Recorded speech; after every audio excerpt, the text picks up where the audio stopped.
Hi, this is Ben from 561 Music Podcast. Right now, we're trying to get 1,000 subscribers on YouTube. It just helps us get out there more. It also enables us to monetize the podcast, to make it better, do more advertising for it and things like that. Subscribe to the podcast and hit the notifications button. That would be doing us a really big favor. Thank you very much.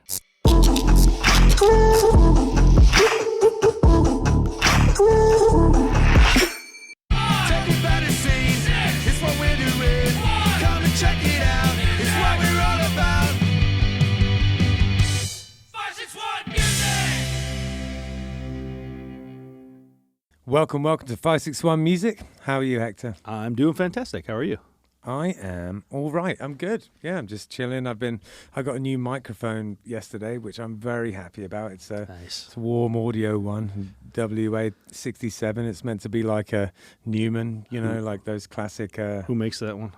Warm audio. Oh, yeah. I thought you were saying. I thought that was a super dry bit. I thought you said it was warm audio. I thought that's what it recorded in a warm tone. Well, it does. It happens to record warm audio. I don't know these things. I'm not a techie guy like you, man. No, I just buy shit because it's shiny and looks pretty. It does so happen to be very shiny and look pretty too. Well, there you go. See, I would have bought it if I had seen it first. So, it's nice. A large. That's diaphragm condenser for your studio, right? Yeah, because I got all this nice stuff, and really the last piece of the puzzle was like a dead nice mic, just something that would just kind of complete the signal path. Because I've got everything else, and I just thought if I get this, then I can kind of put a cap on it for a minute, just use. But do you have everything else? No, I need a compressor. I need a compressor to send the mic through before it gets to preamp, but I can wait on that. Yeah, really, I'm not going to wait on that. You're not going to wait on that. Yeah. I feel like that's on your Christmas list. Exactly. Christy, if you're watching, it's on his Christmas list. We had a pretty fun time this weekend, didn't we? We did. We played at Taco Tiki, and that was we haven't played there in a hot minute, and that was just really fun. There was a lot of just people dancing and stuff. I don't know what it is about Jensen Beach, but there's just seems to be like this community of people who enjoy coming to gigs and dancing. Always. And every time we play there, there's always at least one person that'll come up to us and talk about how they discovered us or whatever. And this time, same thing. There was a guy that came up and said he had seen us he lived around the corner, seen us on the schedule several times, had never had the chance to get out and see us. Finally decided to he wasn't doing anything. And man, I mean, he was elated that he saw us. He bought a CD and he got a card and was following, instantly followed us on everything. And I think he's going to come to Carson's. And it's cool. It's really nice when you kind of get a feeling that you're going to see that person. Well, when you make a connection with somebody, you're not just playing to a bunch of people and going home. Exactly. Yeah, it's fun. It definitely had a bit of that vibe about it. And then Sunday was a little crazy. Yeah. Or at least it ended a little crazy. We played at a Swank Specialty Produce Farms. Yeah. Yeah. And a bunch of people got on stage with us at the end, didn't they? Yeah. And by a bunch of people, he means women. Yeah. I know. We're not particularly... sort of that attractive kind of band. Oh, sorry. We're not like an 80s hair metal band or anything like that. No. We're not used to having a load of women come on stage. It was very strange because,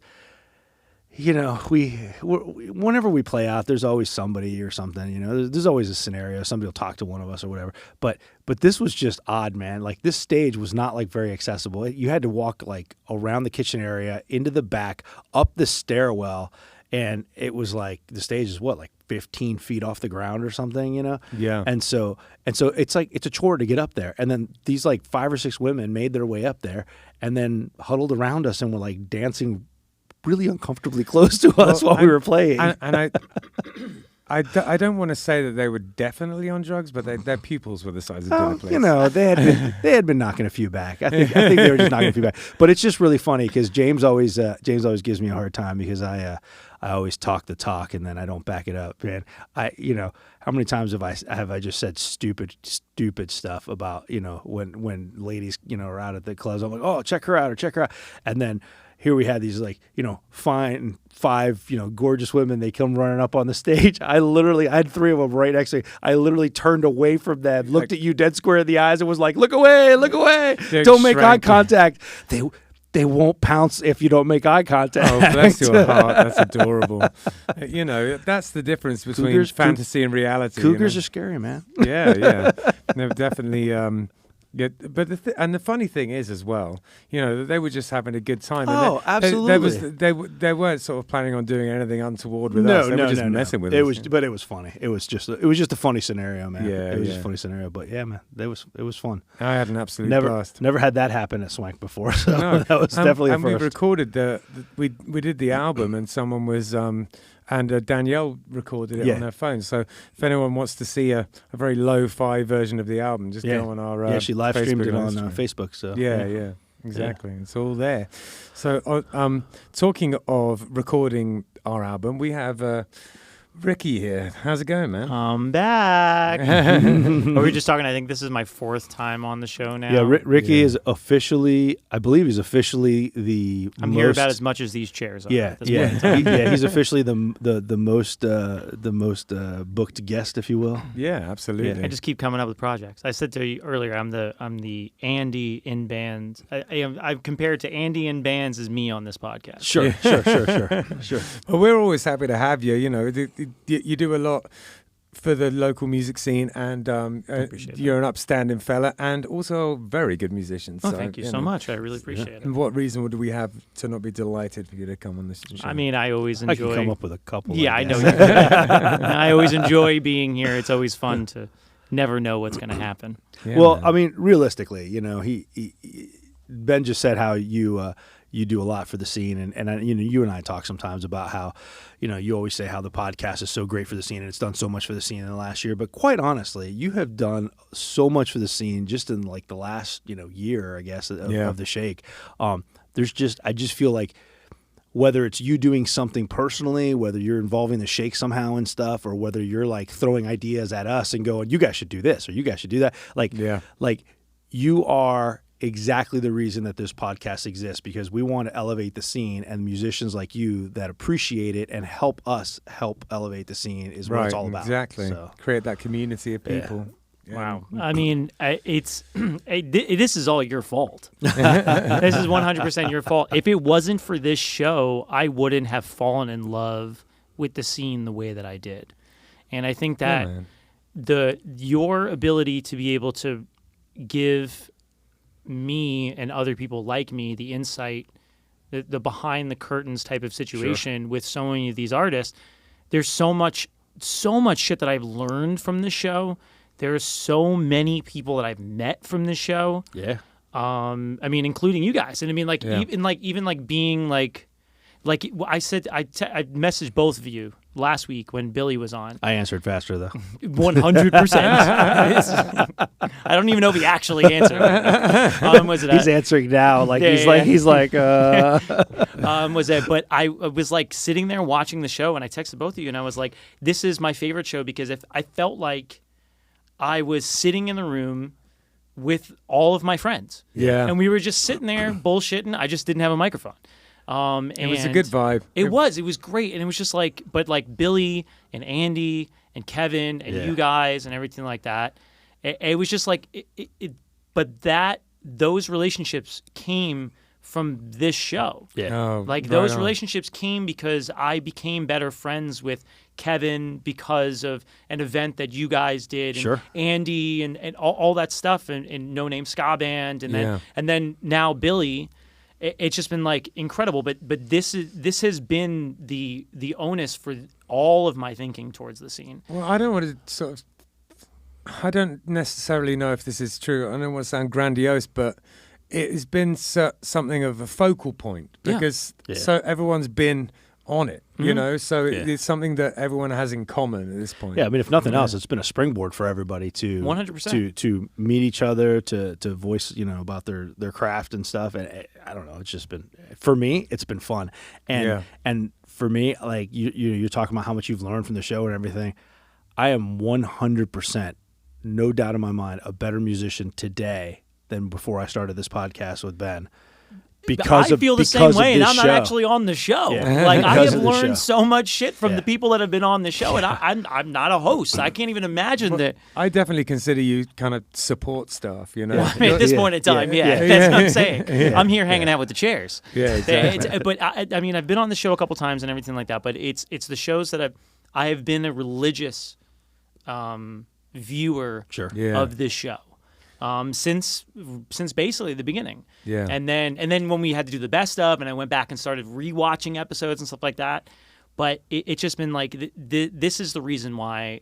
Like when I was in high school, down here, like the things you did on Fridays and Saturday nights, is you went to Pompano Winter Skate Park, or you went to the Scene, or you went to Packy's out in West Boca, and you went to go see bands. Yeah. And there was like this feeling of everybody was a part of this thing, and for it was a sure. scene, Yeah. and something that I lost at some point in time. Yeah. And then when I started watching the show and meeting these people, whether it's virtually, because a lot of times, this is the first time that I've heard some people speak. Yeah. Like Joey Calderea. Yeah. I've been friends with him on Facebook, talked to him plenty of times via Facebook. I'd never even heard his voice aside from what he sang. Sure. Yeah. So like it was all of a sudden I was like these people and like how they talked about their music and what they did and their tips and tricks and their performances and everything like that. And I was just like, man, there's just like so much. There's so much going on here that people are not paying attention to. Yeah. Everybody's so focused on cover bands and everything like that. And obviously we play covers Sure. for a living. Sure. I'm Yeah. not It's denigrating necessarily evil. the Necessarily act of being evil. that's how I pay my fucking bills. Sure. Yeah. But there is an original music scene that is so vital. It's so strong down here. But it's so vital to you wouldn't have a lot of these cover bands if it wasn't for the original music. Yeah. Yeah. So I mean, like I imagine that your idea every morning waking up is not to play Jesse's Girl. Right. No, it is to play your song, and mean, then speak for eventually you're yourself. gonna have to play Jesse's Girl in order to be able to. You wake up every morning like, can't wait to play Can't Jesse's wait. Girl. Can't wait. Today. But yeah, and I think that the original music scene is just as important as the cover music scene, and it lives within like in this box that the cover music scene. Well, that's what's so crazy Yeah. is there's definitely this this scene here that, like you, and I'm considerably older than you, but I had that same kind of scene down here in West Palm. We would go to Spanky's and places like that had And like that the had bands. 1960s.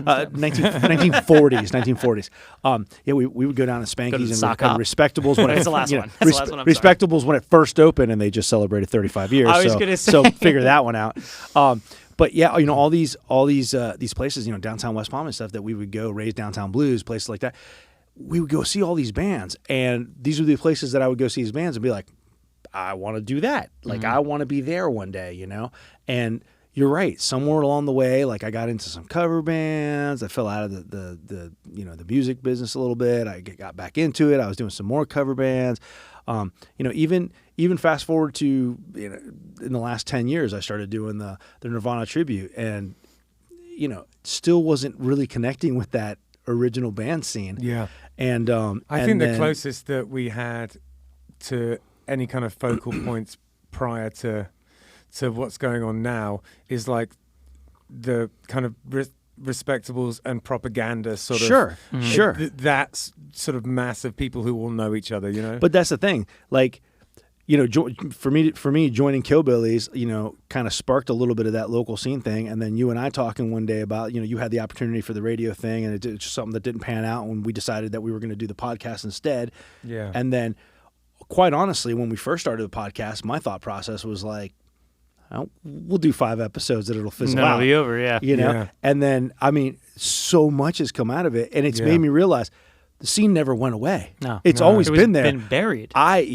It just. But that's what you guys did with this show, is that you shoveled off all the shit that has been piling on top of all of the beautiful original music that lives in the scene, and you exposed it to the world. Yeah. And then I took the cue from you guys and just tried to do what I could in order to be able to further that message. But it was, and the one thing I did want to do before we start talking about this project is I wanted to thank you guys. Because if it was not for you guys, I would not have done this. Yeah. This is because of you. And what I do for other artists, what I try and do is all because of you guys. Well, I noticed the fire in your eyes at the festival we did, and that it had sparked something in you. Oh. I could tell that, like, you know, something was going to come of it. You know, like it's like you'd had some sort of epiphany. You know, But that's the other real special thing about the scene too is you know, you were talking about how, you know, doing things for other artists and stuff.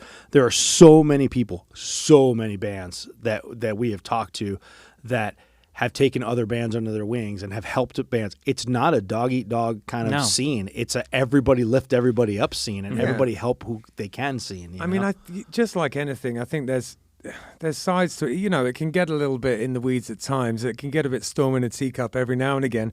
But I for the most part, you know, I think it's great. And one of the questions that I ask when I write that article for Livewire is, how have you found, you know, the Florida music scene? And it's almost always positive. You know, people saying, "Oh, people help me to," you know, like, I think that not everyone is just the nicest person you'll ever meet in the world, but by and large, people are great. Yeah, for the most part. I mean, I don't really I haven't dealt with a lot of real assholes. There's been a few. Yeah. And but honestly, the assholes have given me the most insight out of anybody. Yeah. Because they sort of gave you the idea, or they gave me the idea of, be like, okay, well, let's not do it that way. That is the full on blueprint of how not to do it. Yeah. So let's go the opposite way and see how that works. And I think that's sort of informed my thought process for now. But it really is. It's like I say all the time. You know, it's if one of us wins, all of us can win. Yeah. Because and that's what the scene is. That's exactly right. If one person can bring eyes here, then it's eyes on everybody. Yeah. Because there's live music everywhere. There's bars everywhere booking live music like crazy. Yeah. So it's just a matter of who's paying attention. You know, something that happened to me, one of the big revelations that I had after I stopped drinking was the ability to be happy for other people. That empathy. Yeah. Empathy becomes a emotion that I've never felt before. Yeah. And I mean, like, we're both sober around the same amount of time. Yeah. And that, I mean, obviously, I love the show, and you guys gave me the idea to act like this in the scene. But sobriety was one of the things that made me realize that being selfless, like, okay, as someone who is sober, you spend a lot of your time taking. Right. All of it's like taking. So when you're sober, all of a sudden you start having that realization that, shit, I've been taking this entire time. Yeah. You know, I need to focus more on giving. Yeah. And then that will then come back to me at some point in time. Yeah. So I'm in a whirlwind of just trying to make up for all the dumb shit that I have done. Yeah. But that's like the mind you live in when you had that problem or have that problem. Sure.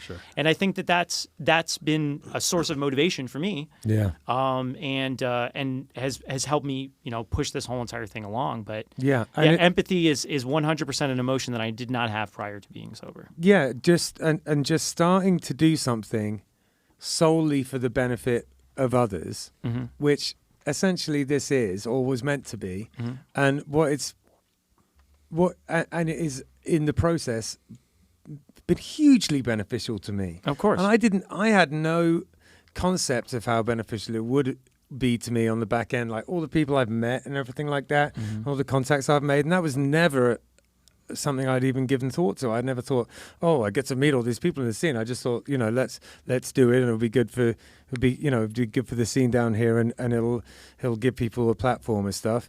But then the truth of it is that now I've just met so many musicians. I just know everybody now. Yeah, you know? I feel like I do too. Yeah, I was telling Ben, it's kind of funny, man. Like I'll walk into a place now, you know, I'll walk into a club to go see a band on a night off or something, and you know, I used to go see a band. And, you know, before the podcast, I would go see a band, and maybe I knew one person in the band. Maybe I knew one person at the bar. That was it. Now I walk into a bar, and I told him, I said, I feel like a celebrity, man. I walk into a bar, and it's like, you know, 10, 12 musicians are all like high-fiving me. Hey, what's up, man? Good to see you, whatever. And I'm like, this is awesome. Yeah, man. I mean, regardless of how you feel about it, you guys are you guys are celebrities to us.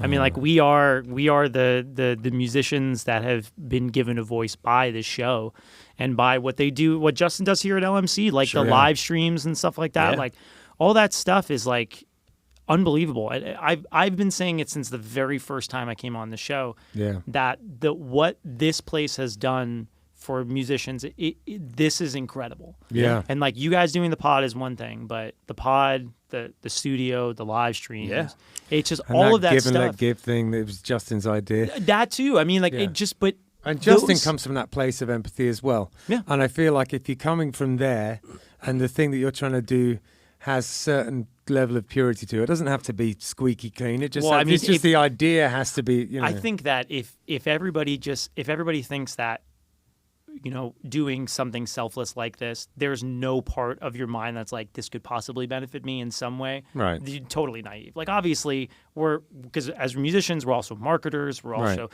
that's what we do. So there's always going to be a little bit part, but like, well, I might be able to get something. But if your whole focus is to do something just because it's going to benefit you, that's never going to work out the right way. Yeah. But you have to be selfless. Yeah, we've had that. Ben and I have had that conversation about just musicians we've both played with in the past and other bands where the musician in the band would be their sole focus and their sole drive was to write songs to get famous, not to enjoy what they were doing and to love their craft and everything else, just to get famous. And if that's like, it's the same, it plays the same way. When someone's doing that, all of the songs are the kind of theme of like, I'm a shooting star burning bright to make it, and everything's about making it all the time. I have 3 hip-hop albums that would prove that theory correct.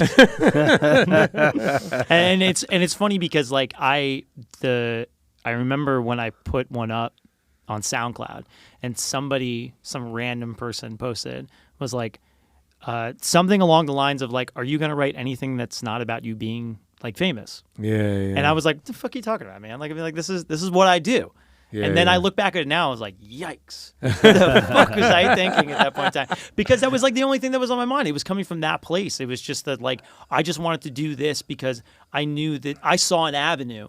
And I was like, oh, I can capitalize on this avenue. So I just put all of my money in that avenue because I could capitalize on it. But it wasn't that I really enjoyed doing it. I mean, I had a little bit of fun, but it was just something I had that I could be able to do. I think we're treading down the avenue of a 5th episode with Ricky. Ricky the rapper. Well, I have one album that's up on Spotify right now, and I do have a music video that's up on YouTube. Ricky the rapper. I will not tell you what it is. You'll have to find it. Ricky the rapper. Oh my God, you remember that? Parappa the rapper. Yeah. Throwback. For real. But yeah, no, I think that's 100% true. If your intentions are solely on a certain thing, a tangible thing like that, like it has to be. I think that like music. It sounds so like hippy dippy, but music is like a healing thing. And like especially for people that most artists are tormented in some way or another. Like you have to imagine at some point in time you have to think about. I mean, I know I do with all the stuff that along with the scene and like trying to help other bands book shows and stuff like that. There has to be a point in time where I'm always thinking about this. Where like I wonder if people look at me and be like, look at this guy. He's got to be the face of everything. He's got to help out everybody. What a fucking snob, I always think that because I'm just insecure about, how I conduct myself a lot of times. Yeah, sure. That's the tough part to get over. The truth is, even if someone is saying stuff like that, it doesn't matter because by and large, you're doing it for all the right reasons, and so who cares?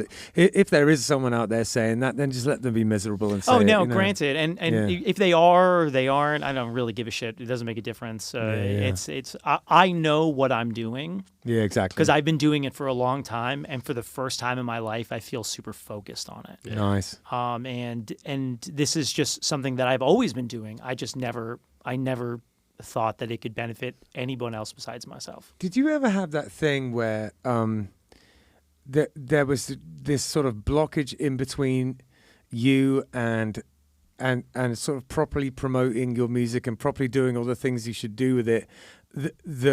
Like it's more than procrastination. It's almost like you feel like there's so much to be done that you can't like even look at it. Like I mean, I do that now. Overwhelmed. Right, yeah. Overwhelmed. I do that now 100%. Because I was really bad with that with previous iterations of Killbillies and stuff. But I feel like now, with all the promotional stuff I've had to do and things, I'm just like, all right, what's the next thing? I'll just do it. I'm just way more. Well, you also don't have anything to be able to do instead. Like back in the day when I'd be like, oh, this is too much, I'm just gonna go to the bar. Yeah. So I mean, now that I'm like, oh, this is too much. I don't have anything else to do, so I guess I got to do this. No, that's absolutely right. And now, if I'm like hanging out or something or watching TV, I'm like, how much longer is this chilling out going to take? I've got too much to do.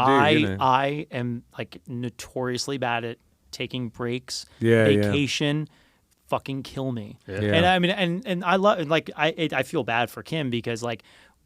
I don't have. She knows too. She knows that I just don't have the bandwidth to continue to be like relax. Yeah. Like there was like a week ago, I felt like I might have been getting sick. So I was like, you know what? I can't afford to. Yeah. So I'm just going to take a day off. I spent the whole day in bed. Oh wow! What a fucking tormenting day that was. I bet it was horrible. It was the worst. And I mean, like I watched movies I loved. But I mean, I still like sort of like I like made some like flyers and stuff like. I still like sort of worked, but it was just like a day where I didn't go to the warehouse. I didn't pick up my guitar. I didn't do anything. Oh, my God, I was like hell on earth. Yeah. But every once in a while, you have to do that in order to be able to sort of take a moment. Yeah. Because then the next day. I was like off to the fucking races. Oh, fantastic! And so I mean, like it's a mental thing, just like as if the music is playing the music is also like something that like sort of like a healing thing, taking a moment to walk away from it. But the reality of it's like working in news. Like there's never really a day off. Well, that's the thing. When you're always something. When you're doing your own thing, which you are with the music, when you're doing your own thing, there is never a day off. Right. I mean, writers always say that. But like when I listen to writers talk on podcasts, they're always just like, no matter where you are, you could be in Fiji, but and in the back of your head is going, oh, you got to finish that thing. I was walking. Me and my wife take a walk, 2-mile walk every morning, and I'm walking back this morning, and my hands are playing guitar parts in my head, and I've had this song in my head, and she's talking, and I'm just playing guitar parts, and it's just like that. That happens all the time. I mean, that happens to you. That happens to anybody who writes anything. If you're really passionate about the things that you create, it's always something that's always in the back of your head. It's really hard to switch to go back to like real life. Yeah. But I think that the one thing is that I'll never be a part of real life. Yeah. Ever. Oh, sure. Until I'm dead, and then I'm part of the ground. I can't even remember the last vacation I've had where my wife's booked a vacation and I didn't bring my laptop and snuck some work in every single day of the vacation. It's just in our nature. Yeah. The worst thing was my phone is a computer. I can literally do like I'm constantly and also you've got no idea how many times a day I'm checking Spotify for artists now that I'm like that's really, bad. That's really a sickness. Pushing, I know, because I'm really pushing the promotion of it at the moment, and like that's just all I'm doing. I'm like on my phone just at all hours of the day answering emails, trying to find playlists, doing this and that, and so now I'm just like, oh, did that work? Let me see if we're gonna just. But I mean, has anybody told you today that Spotify does not define you as an artist? Because Ricky will tell you that. No, because I just think that you should be reminded. Oh, that's true. That it does not define you, and relying on Spotify for any type of like validation happiness or any type of validation is the fucking worst thing you can do yourself. You might as well just pick up a bottle. I really appreciate that. I tried to tell him something like that the other day where he was coming up with these Spotify numbers, and I was like, yeah, that's great. Those are impressive. I love it. Don't get me wrong. I love seeing those numbers go up. But not everybody listens to Spotify. I myself am an Apple person. Yeah. I've listened to our own album, 100 times. But I've listened to it on Apple. So every time I've listened to it, we still get paid. It doesn't change how many times it got listened to, but it changes that they didn't show up on the Spotify numbers. Yeah, but it's like it doesn't fucking matter. You're right. It's not. It doesn't matter. It's one company. It's one. But it's so intangible. Like I mean, it's like you can look at it and be like, oh, those are concrete numbers, but are they? And like Spotify themselves, like the only way you can be able to really get serious plays on Spotify is by being on playlists, but not like other people's playlists. Spotify curated playlists. Like it's a fucking game. But It's a necessary part of the game. I posted that thing on Facebook. It's a necessary I got dragged evil, through the coals for sure. for quite a few people, but I still stand by that. It's Spotify is just Napster, but they just didn't lie to us about. Well, what and they I don't were. think anybody disagrees with any of that. I think we all realize that it's an unfortunate evil that we have to deal with. That if you want to do anything, you kind of have to deal with it. Yeah. You know? I mean, I man, day after day, been like, I just want to fucking pull all this shit off of Spotify. I can't stand this. And this is the thing too, is that that post was not intended to be. It wasn't intended to be like a bitch fest. Like, I'm not making any money off of Spotify. Sure. The All Gas No Breaks, the last EP by The Shake, has over 30,000 plays on the EP. Yeah. I made a couple bucks. Yeah. But what does it fucking matter? Literally. What does it matter? You know what I mean? Like, if you guys have 1,000 plays or 500, what does it matter? You still play the same song. The songs are still good regardless if anybody fucking listens to them. Yeah. So I mean, like, but it's like when you put so much stake in that, it makes it very hard to be able to enjoy the music. Yeah. So that's why I wanted to say, it doesn't define you. So don't worry about it. I appreciate that. I deleted the Spotify for Artists app off my phone. That's a very good idea. Just because it's like I was checking it too much. Yeah. So And I wasn't doing until this last week of kind of the in-depth kind of promotion type related stuff I've been doing.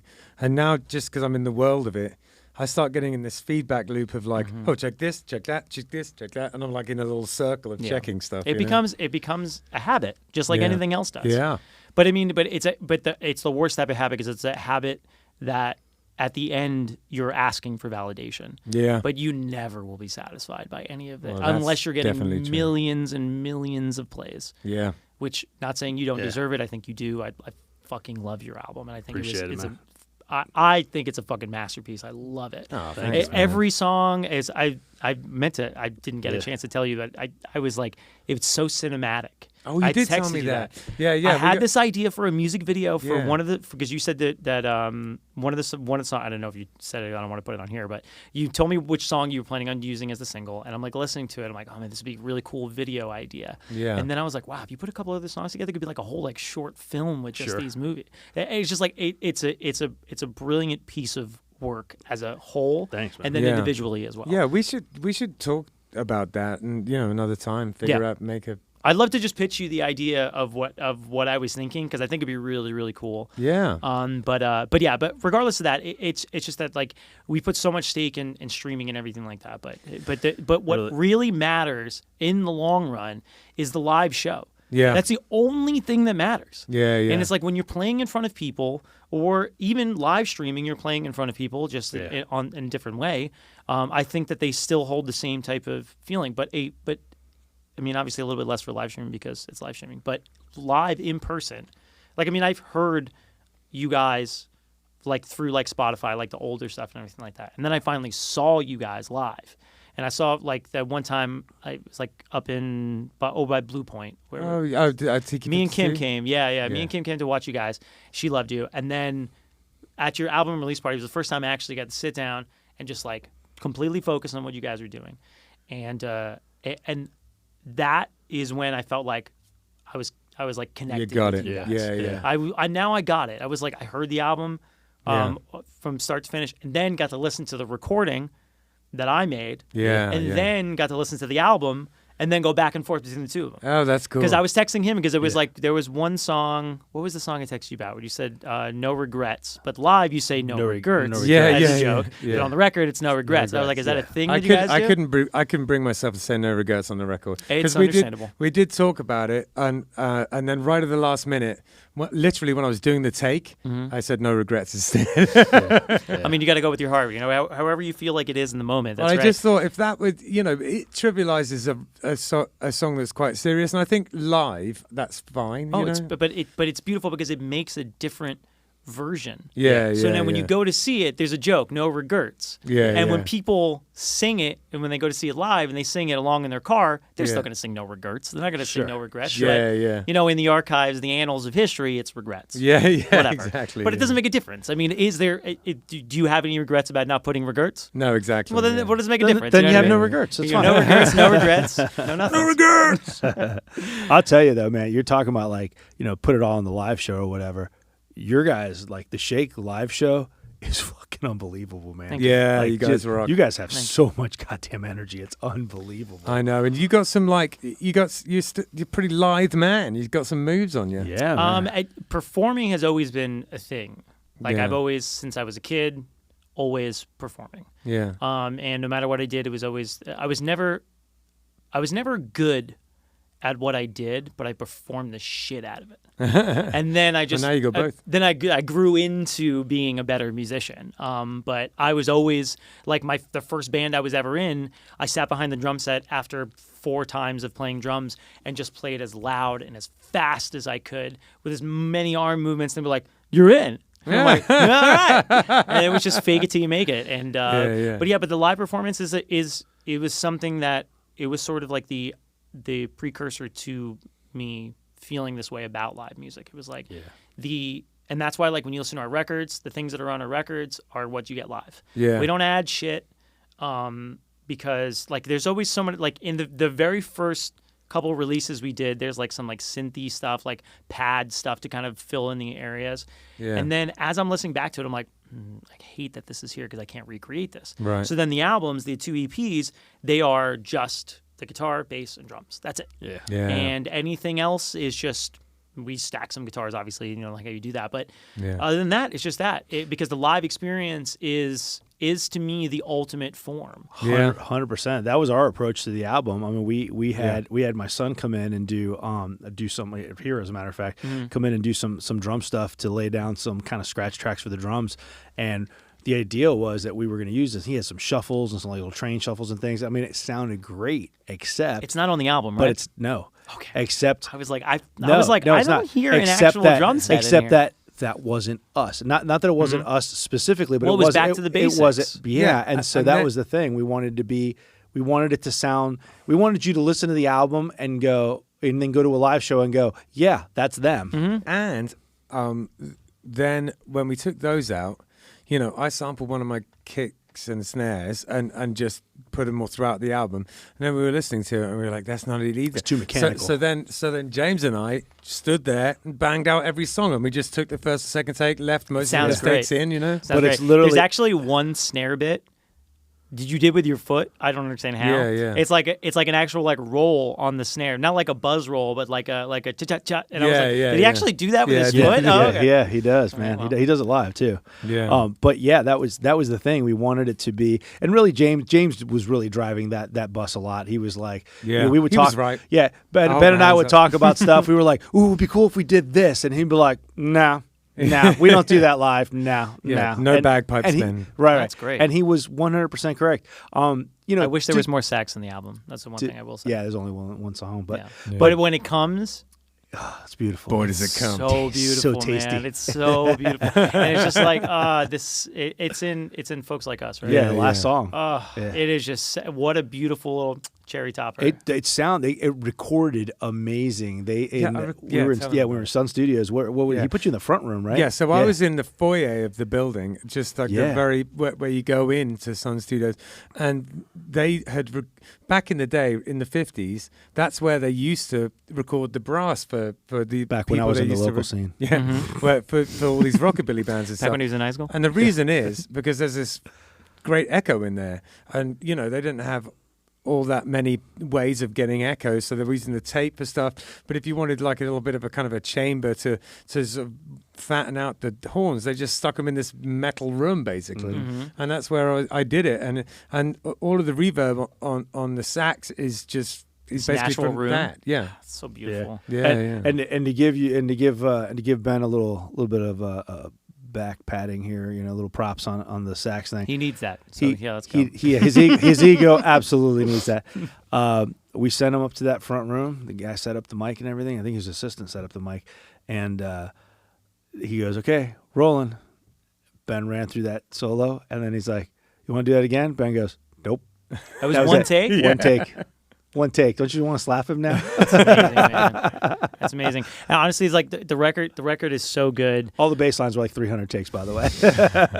The record is so good. I think what my favorite part about it is that I can hear parts that seem a bit imperfect. Yeah. Oh, yeah. They were left in.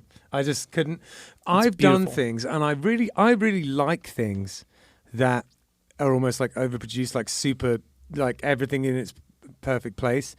But I just didn't do it for this. I didn't want to do it. I just I don't. And there's harmonies that are slightly pitch it a little bit here and there, and there's all that kind of thing. But the thing is, if it was just If it was right on time. if it was super like flattened and ironed out and cut and dried, I don't think it would sound like us anymore, because we're not that. We're Yeah. that, we're what you hear on the record. Well, that's the thing, is that like, because the live experience is the best experience, when you record the live part, it gives it a whole new life. Yeah. And like, that's like the process whenever we record Shake Stuff, or Yeah. whenever I record really anything. And this really goes into this. I think Yeah. we should talk about this. Oh yeah, but eventually, right? Yeah, Yeah. we'll get around to it. Justin, we're gonna be here for a while, buddy.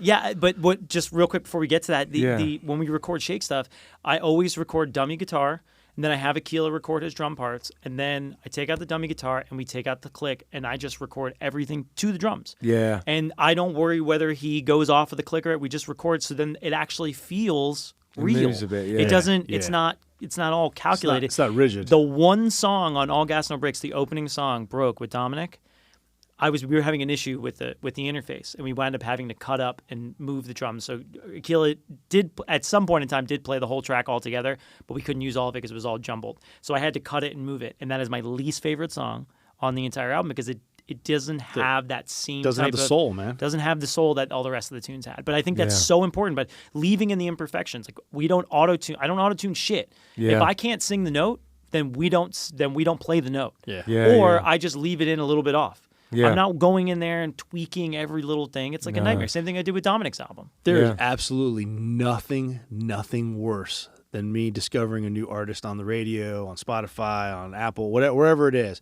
and then going, man, I'm really digging this new tune. I'm digging this band, and then I see that the band's coming around for a tour, and I buy some tickets, and Kelly and I go, and then I listen to them, and I go, wow, they're really terrible compared. And then you realize how produced the album actually was. I Yeah. cannot stand that. That was 2005, 2006 pop punk bands. Fallout Oh, Boy, yeah.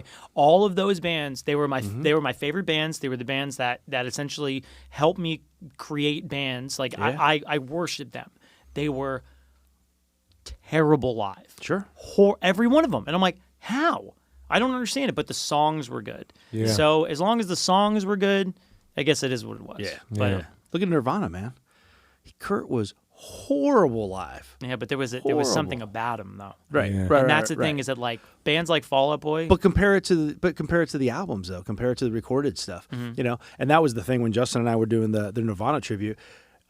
You know, we tried to we prided ourselves and tried to replicate these live shows, the Paramount show and the Live and Loud and things like that. We down to like the chatter and the banter between us and everything was the exact lines that they used in the video that you would watch. It must have been So- weird to enact that. It was. We were like actors basically, and so it Yeah. was cool. It was cool and all, but when it came to the actual songs, like we knew that like if you're listening to a certain song in Live and Loud and you're watching it, you know, we knew that there were imperfections in those songs when they played them live. There was a lot of imperfections in those songs.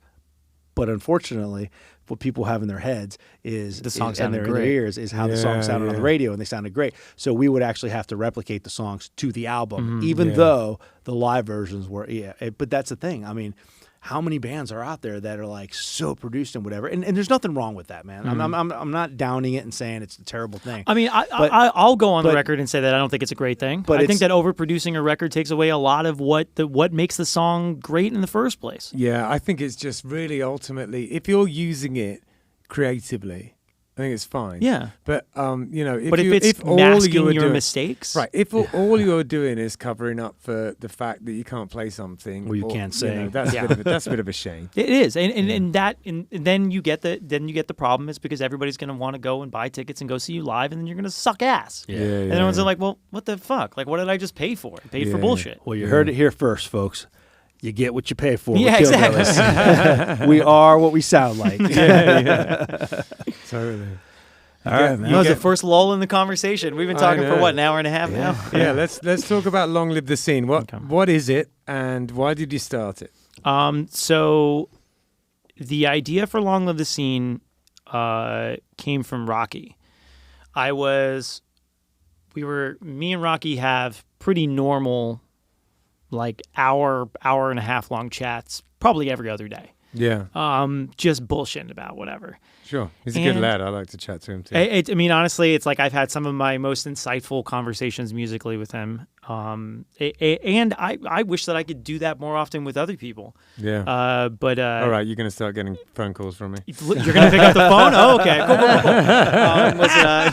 Cool. Well played. What is it? Yeah, so we were having a conversation and we were talking about I don't remember what the hell we were talking about, but he just mentioned, he was like, it'd be really cool if we did compilation albums again. Like compilation albums were like a thing. And he's like, we can like have bands like submit. And I was like, well, I actually have a bunch of live recordings. So just before we did the last tour, Two Porta Tour, was it Two Porta Tour? Yeah.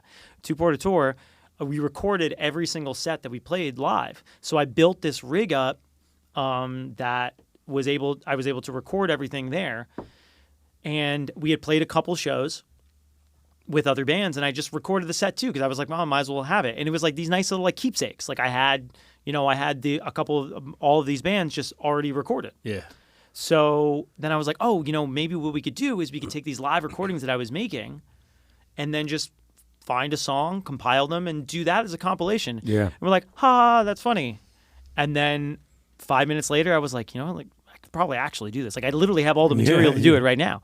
So I hit up all the bands that were on there, and I said, "Are you cool with me taking these recordings?" And they said, "Yeah." So then it just spiraled into, what it is now. But I mean, like the idea was just to simply bolster the live original music artists. Yeah. As well as the venues. Yeah. So on the track list, which is the cassette, you don't have the track list on here, but if you go to the website, it's on there. On the track list, it says, it'll be like Eastway, which is a band you need on this podcast. By the way. They're very, very good. Eastway, their song "Lockdown" at Prosperity Brewers. So it's not only promoting the artist, it's promoting the venue as well. Yeah, that's great. Because one of the things is that like we have so many places, so many bars. I mean, you play in bars all the time that have a lot of money that they pay cover artists. Yeah. But if you take that same $600, this is what I just recently did with Boca Fat Cats. Eddie over Boca Fat Cats, he finally gave in after me badgering him for a long time. I was like, "What's your budget?" He told me his budget. I'm like, "For that budget, I can put together a show, like a real show." Yeah. So then we did our first Long Live the Scene event, and it was this band Zipper, which you have to have on here. I sent you that song. You have to listen to them. They are fucking incredible. We had Dominic played, The Shake played, and Buck Stops Here played. Yeah. And it was at Fat Cats, where they do all cover bands. It was an original music show, all original music. Yeah. Every band got paid. Yeah. We recorded the whole entire thing, and it was a packed house. That's It was like amazing. a real show. That's amazing. At a place that can be able to afford it. Because one of the hard things about like being an original band is you don't get paid shit. Right. Yeah. So, but there's tons of places down here that are willing to pay, but they're paying. The only thing they give a shit about is people. Yeah. That's it. Bodies in the seats. That's it. Butts Yep. and seats. The most expensive thing. I used to work in restaurants for a very long time. The most expensive thing in a restaurant is an empty seat. Sure. Yeah. So as long as you could put people in the room, they don't give. You could fart on a snare drum for 4 hours. They'll pay you $700 to do it. Totally. Yeah. I'd pay to see that. Yeah, exactly. Me? I don't think so. But yeah. So the idea is just to essentially try and make original live music cool again. Yeah. So that's the main purpose of Long Live the Scene. What I really love about this though is when we were doing the festival, when we were gearing up for the festival last April, we tried to do a few pop-up shows. In fact, you were part of one of them. Mm-hmm. Yeah, or at Average Joe's. Yeah, at Average Joe's. And so we were trying to do a few pop-up festivals, and it was just hard to get seats, butts in the seats, like you said. We would get 2, 3, 4 original bands, and we would get a little bit of a crowd, but it wasn't anything like overwhelming. Like we didn't pack the house or anything like that, and so it was a little disheartening.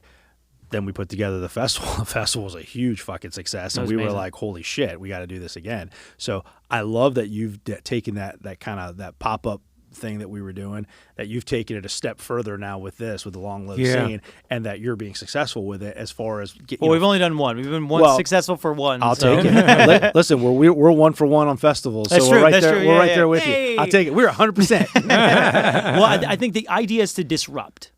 Because we have venues like Propaganda and Respectable Streets that have been supporting local live music, local original music for a long time. But there's a lot of places that can do it as well. They're just refusing for some odd reason. So we're going to force them to do it. Yeah. And Fat Cats, I didn't really force Eddie, but like I have helped him out. He's helped me out, this, that, and the other. And then we came to and it was a success. Yeah. But at the end of the night, the other owner, I don't remember his Ian, was at the bar. And he was like, this was a great night. Yeah. And he's like, we will definitely do this again. You could do one at third and third, I'm sure. Oh, I'm already talking to Tim. Yeah, I bet. So, I mean, it's places like that. Like Tim is he's another one. Third and Third has been, Third and Third has been another one. But I want places that don't, like Prosperity is a Prosperity Brewers in Boca. Dom is the owner. He's incredible. He's like, you can come here, you can play whatever the hell you want. And he's like, I do well, you do well. Yeah. So I've had shows that I've put on there where we didn't make that much. I've had shows where we've made tons of money. You probably do one at Guanabana. Yeah, I mean, but see, those are places that usually do original bands. What about Square Group? That's over 21. Is it? Oh, yeah. I don't really do that. But it's finding places that don't normally do anything besides cover bands and converting them. Yeah, that's the idea. Was that an all ages show? At Fat Cats? Yeah.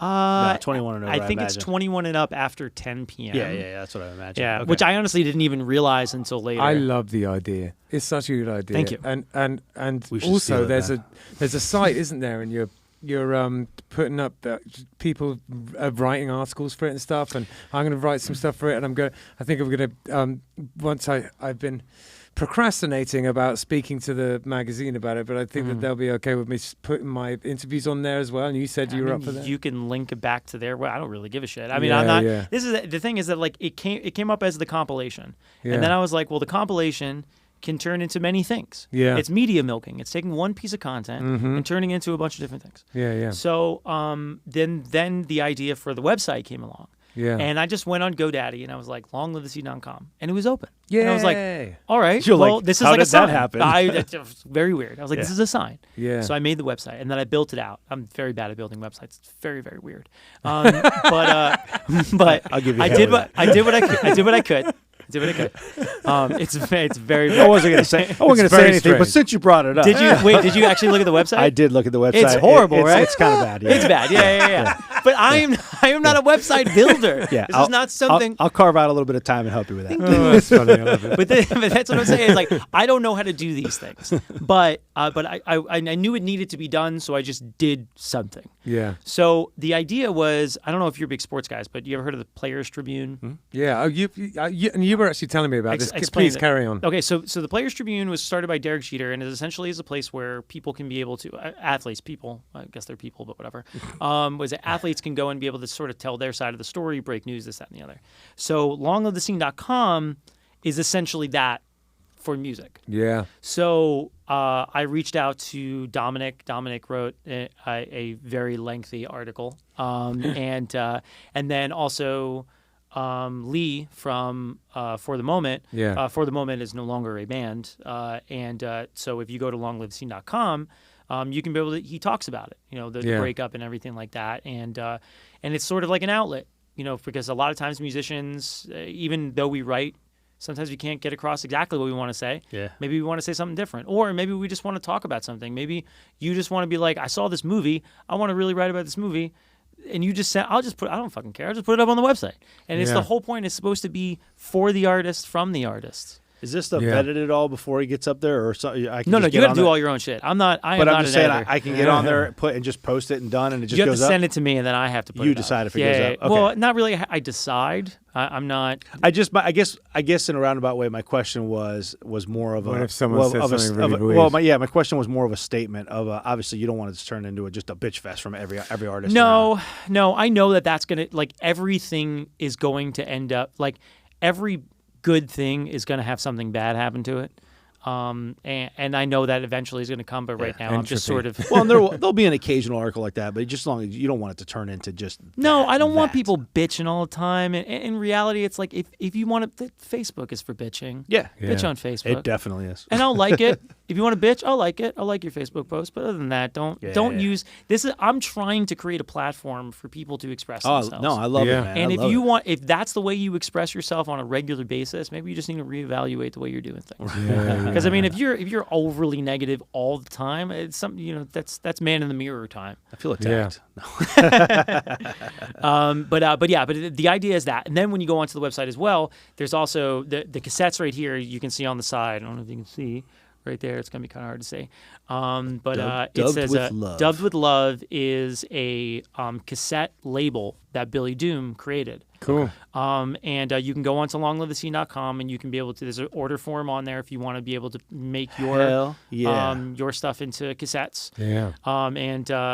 Yeah, so you can do that, and then also too, because I record all the shows, there's sometimes where I have like full sets, like with yours. I have not posted yours. I wanted to get your blessing first, but he just didn't like it. no, I literally listen to it all the time. This is the thing. Just in case you're curious, you have my blessing. Okay, well I appreciate it. You don't have was it so then I guess I have to have it up before this episode airs. But if you go to longlivethescene.com/full shows, you can listen to full sets. From bands that I've recorded. So like HR from Bad Brains, he just recently played at Respectable Street. We opened up for him. He is going to be on Volume 2. That's great. But the whole set is up on Long Live the Scene. You can go onto the Bandcamp through the website. You can stream it right from there, and you can listen to the whole entire set. It's all reggae. Are we going to be on Volume 2 as well, or are we on a different one? Which one? Are we going to be on Volume 2 as well? Yes. Yay! And 3 and 4. No, Volume 2's already done. I'm already working on Volume 3. Neat. So Volume 2 is already, like, all the artists have already picked and everything. HR's on it. That's so cool. Yeah, it's We're gonna on be the really, HR one. Yeah, it's going to be really cool. HR, and then I have this really great band from the Northeast called Keep Flying. Right. You know Keep Flying? Yeah. Mm-hmm. So they're going to be on there, too. Really? And then they're my bros. Oh, that's so cool. They're really, really cool. And when I literally gave him this cassette, and I was like, hey, man, you know, I'd love to be able, and he was like, yes. What this? I'm like, yeah. He goes, yes. We're in. Oh yeah, that's just in an instant. so up there. Yeah, that's right. If they were selling records when HR was at Respectable Street, he was selling cassettes. Yeah. I was like, oh, he's gonna love this. So you can go on there, and right now, I guess by the time this episode airs, I'll have the Kill Billies one up as well. But you can listen to the whole entire set, and then also that band Zipper, I put the whole set up there too. Yeah. So you can be able to go and listen to the entire set, and I don't cut anything out. It's just we just tuned it up a little bit. Rocky was the one I did the mix for HR. Rocky did the mix for Zipper. If you want, you can mix your own. Just don't be crazy about it. Oh no, it's all right. But I'm allowing other people to mix it. It's just the songs that are on there because you asked me about mixing for the actual. Curious. Well, I want to take it to a certain person. If you want me to mix it, obviously, but for your full set, you can do it. I'll send you all the stems. Okay. I think I already did actually, didn't I? I got them. Did I send you the stems? I don't know. I'll have a look in the folder. Okay. I never opened the folder. I think I did send you the stems. Anyways, but you can be able to mix the whole entire thing as a whole and then just send me it and I'll put it up there. It's no big deal. But the idea is, so I went to Love Potion Studios in Boca. This is Nick D. Yeah. Who is another person you should have on the podcast. Yeah, absolutely. Love Potion is great as well. So Nick, I have known Nick. He was like one of my first friends when I came into high school, joining marching band, and he sort of was just very, very nice to me from the beginning. And he is one of the best musicians I've ever met in my entire life. Yeah. But also he has, which I didn't realize until recently, he has literally been producing my music since I've been writing it, basically. Yeah. He's just always been there, as always a part of it. I've recorded so much shit at Love Potion Studio. So I went to him to do the mix on this, and he did a fantastic job with these shitty stems that I gave him.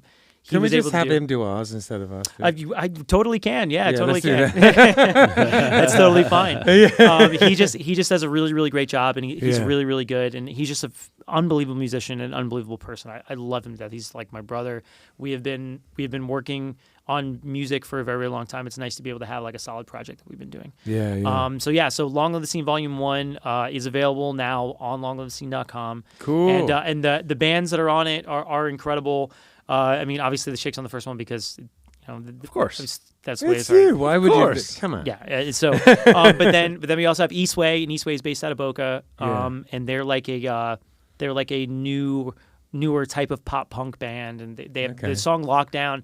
I literally listened to it. I was like, bro, this song is so good. Oh wow. And so I think me and Rocky are actually going to work in doing like a full studio version of the song too, which I'm really excited about. It'd be really funny if it wasn't about 2020. It's not. Yeah, it's not. It's something about bondage. That's so awesome. Yeah. No, it's a really great song. Those dudes in Eastway, they're hardworking guys. And I love their music so much. Then the buck stops here. Andy, they're from Broward, so they won't be on the show. But if you ever do anything from Broward, I would recommend. They actually are going to be on, so. Oh, they are? Yeah. Oh, okay. Yeah. Well, okay. Well, Andy, what is it? Andy's such a cool cat, and we've been trying to. So Brian, the drummer, actually reached out to me, and he's been like, "Oh, we want to play a show with the Shake, want to play a show." And I was like, "Oh, finally, we put something together." And I saw him. I was like, "Holy shit!" We played the Tough Times with them down in Fort Lauderdale. Yeah. And they were awesome. Yeah. And then so they're recording on this, and this is one of the beautiful things about live. So the recording on this volume is a song called "Feel Good," which they just released on Spotify.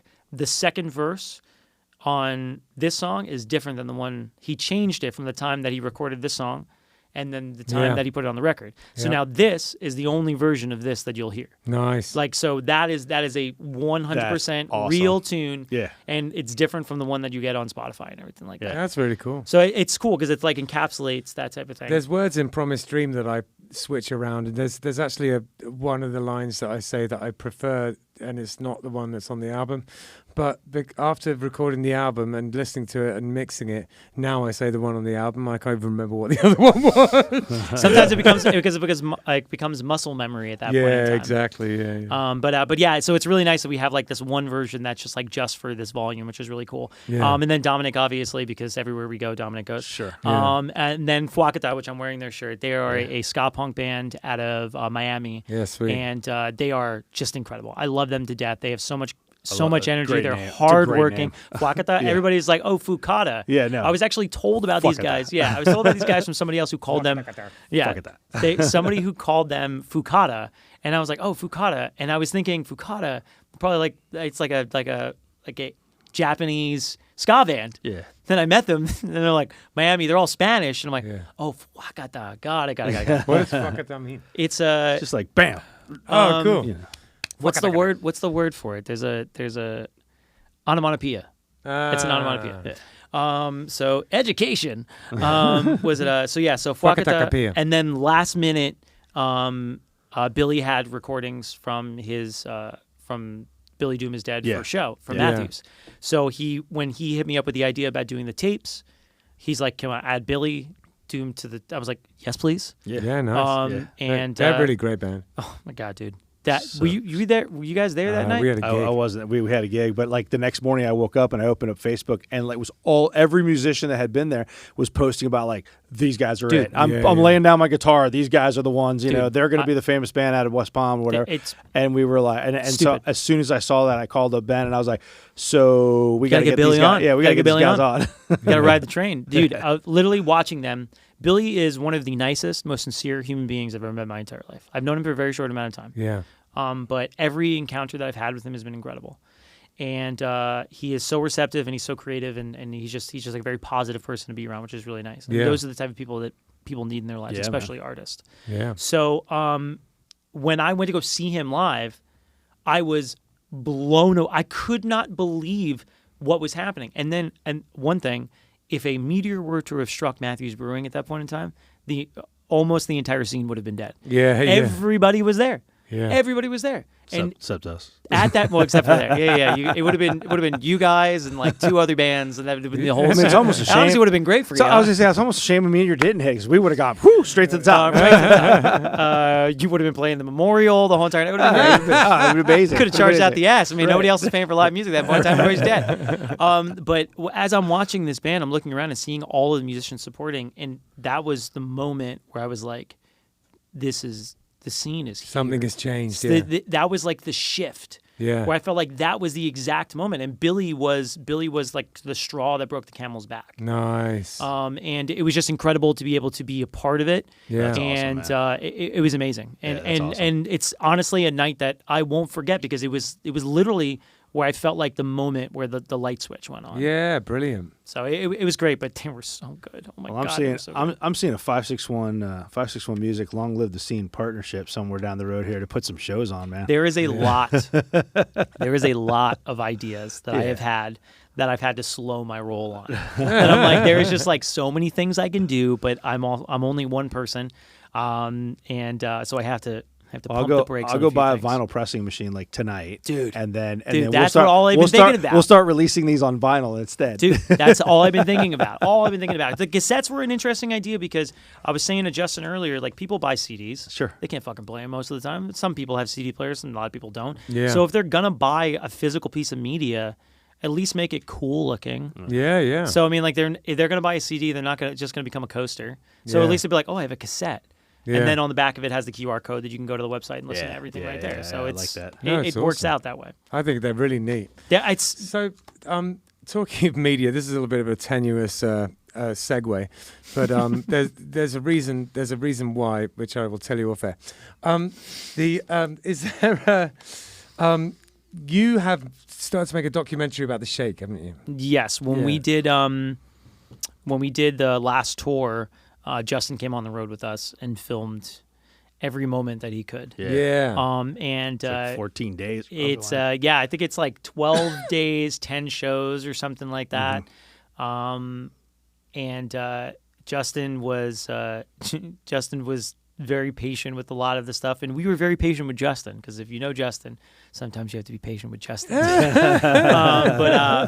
But he did film a lot, and since we got back, Justin has been doing a majority of it, but I've been helping as much as I can, trying to edit this documentary, and it's essentially just follows us from the Have you time been doing we minutes? leave. Have you been sitting there and doing minutes on it at all? Look, we've been doing like days. So like he did a majority of it in the beginning, and then he would just like send me a bunch of files, like video files, and then just sort of like compiling like, okay, well this is like all the fun stuff from the day, and then send it back to him. And we've been kind of going back and forth. I think we're like halfway through it, maybe something like that by now. But as we're doing it, like it's starting to form. Like you're starting to see like like what the storylines of each days are coming and everything like that. So it's been a lot of fun. But it's just like something that was like the big focus of the last tour was to do that, and then now it's like starting to come to a head, which is really, really cool. And do you have you got anything that you can show us of it? Yeah. So I guess what we can do now is we can do the first premiere clip of the documentary. At this point in time, it is an untitled documentary. But I think the clip that we have for you today, this is the first time that anybody, honestly, like even the guys from, my guys and Dominic have not seen really anything. Just a clip, not a full. This is just no. This is just a clip. It's a couple minutes, but I believe this is day 6. Okay. And this is one of our days off when we go to Washington D.C. Cool. Nice. Let's watch it. Today we can be able to kind of walk around and do. We can go to. We go do the American thing, man. I was born in the USA. I was born in the USA. Yeah. So hot dogs, burgers. Dude, that's the same thing. Kim's like, 4th of July. She literally said to me yesterday. She goes, she's gonna hate that this is on camera. She said to me yesterday, she goes, you need to do me a favor. I'm like, what? She goes, you need to go to the White House. In front of the White House and eat a hot dog. I'm like, why? 100% I'm down. And she's like, because like America. And I'm like, 4th of July. I was like, I don't understand. And she's like, 4th of July. And I'm like, first of all, hot dogs are German and it's September. So I was like, are you having a stroke? She's like, no. Like hot dog, like it's American, like 4th of July is American. I'm like, oh, okay. It's just funny that you brought up hot dogs again. I'm gonna eat some hot dogs and burgers because why? Because I'm in Washington, D.C. and I was born in the USA. I tried looking at getting us a White House tour. And you have to like contact your like state representative and shit. And I was like, there's no way we're doing that. Not letting me in. Yeah. That would be great. Well, really, we were talking about. I was saying to Ricky, I was like, I really want to take a poop in the Smithsonian. It'd be like the most historic poop of my life. But then I was like, no, I'd really like to poop in the White House. That would be amazing. You go straight to jail. Straight to jail. That would be a really hard poop to top. Like, that would be really I would brag about that for the rest of my life. Like, I took a shit in the White House. I'm gonna call him. He's calling the state rep for Florida. Office of Congressman Zerati, this is Nicholas. How can I help you? Yeah, so I I know this is super last minute, but I was hoping to see if there was any sort of White House tours going on today. White House tour, I think we don't, you have to make the request in the White House. I can ask, we deal only with Capitol building tours. Oh, well, are there any of those today? Let me see. I think that last minute it's pretty hard. Yeah. But let me ask, and I will come back to you. Can you stay on hold for a second? Yeah, absolutely. Thank you. Capitol tour is pretty good. I'd poop in the Capitol too. I couldn't go. Oh, you don't have an ID. Why not? I don't have an ID, so I Ricky can't go. can't go do any of the shit he wants to go do. Oh, that's not true. No, I can definitely see the Washington Monument. Okay. It's all outside. You can see go a lot of swimming stuff on from the a Olympic distance. pool there. Please do not. From a distance. I can see it from a I distance. can show you some pictures. Would that help? Picture. Yeah, you pay for his entry and he Yeah. just films it for you. Definitely will not be able to We could just zoom it. Zoom. Yeah, we can Zoom. Oh, Is it- speaking of Zoom, 9 o'clock tonight we have Oh, yeah, an interview Sunshine with Show. Sunshine. Yeah. When we go there? When? Hey. When, boy? Yeah, when, Sorry. boy? When, boy? We're gonna grow some goddamn bananas. Yeah, you're not gonna listen to the count. I'm sorry. Yeah, I was gonna say. He's not gonna let us in. I got this fucking idiot screaming, so we abandoned ship on that. The So Capitol hold calls on. me back. Why I'm is fucking- that? Oh my God, we were on the phone. Yeah, you were yelling while the guy was trying to talk to me. Thanks a lot, guys. The Capitol building's out. 561 Music is brought to you by Handlebars Bar and Grill. It's a biker bar in Tequesta, and if you're driving up US 1, you come across it on the right-hand side. It's a little bar there. It's bright yellow. You can't miss it with the handlebars on the sign. And it has a long and storied history. It's been there. It used to be called Judy's, and it was run by this guy Victor, who sadly passed this year, R.I.P. Victor. And then my father-in-law took it over, and he's doing a great job up there. There is a bike night every second Thursday of the month, and there is a jam every fourth Sunday of the month. If you're interested in that kind of thing, it's just an all-inclusive, any kind of music, any style, any ability type of a jam. And there's great beers on tap, and they're wonderful food. Bernsey, the chef, does a fantastic job.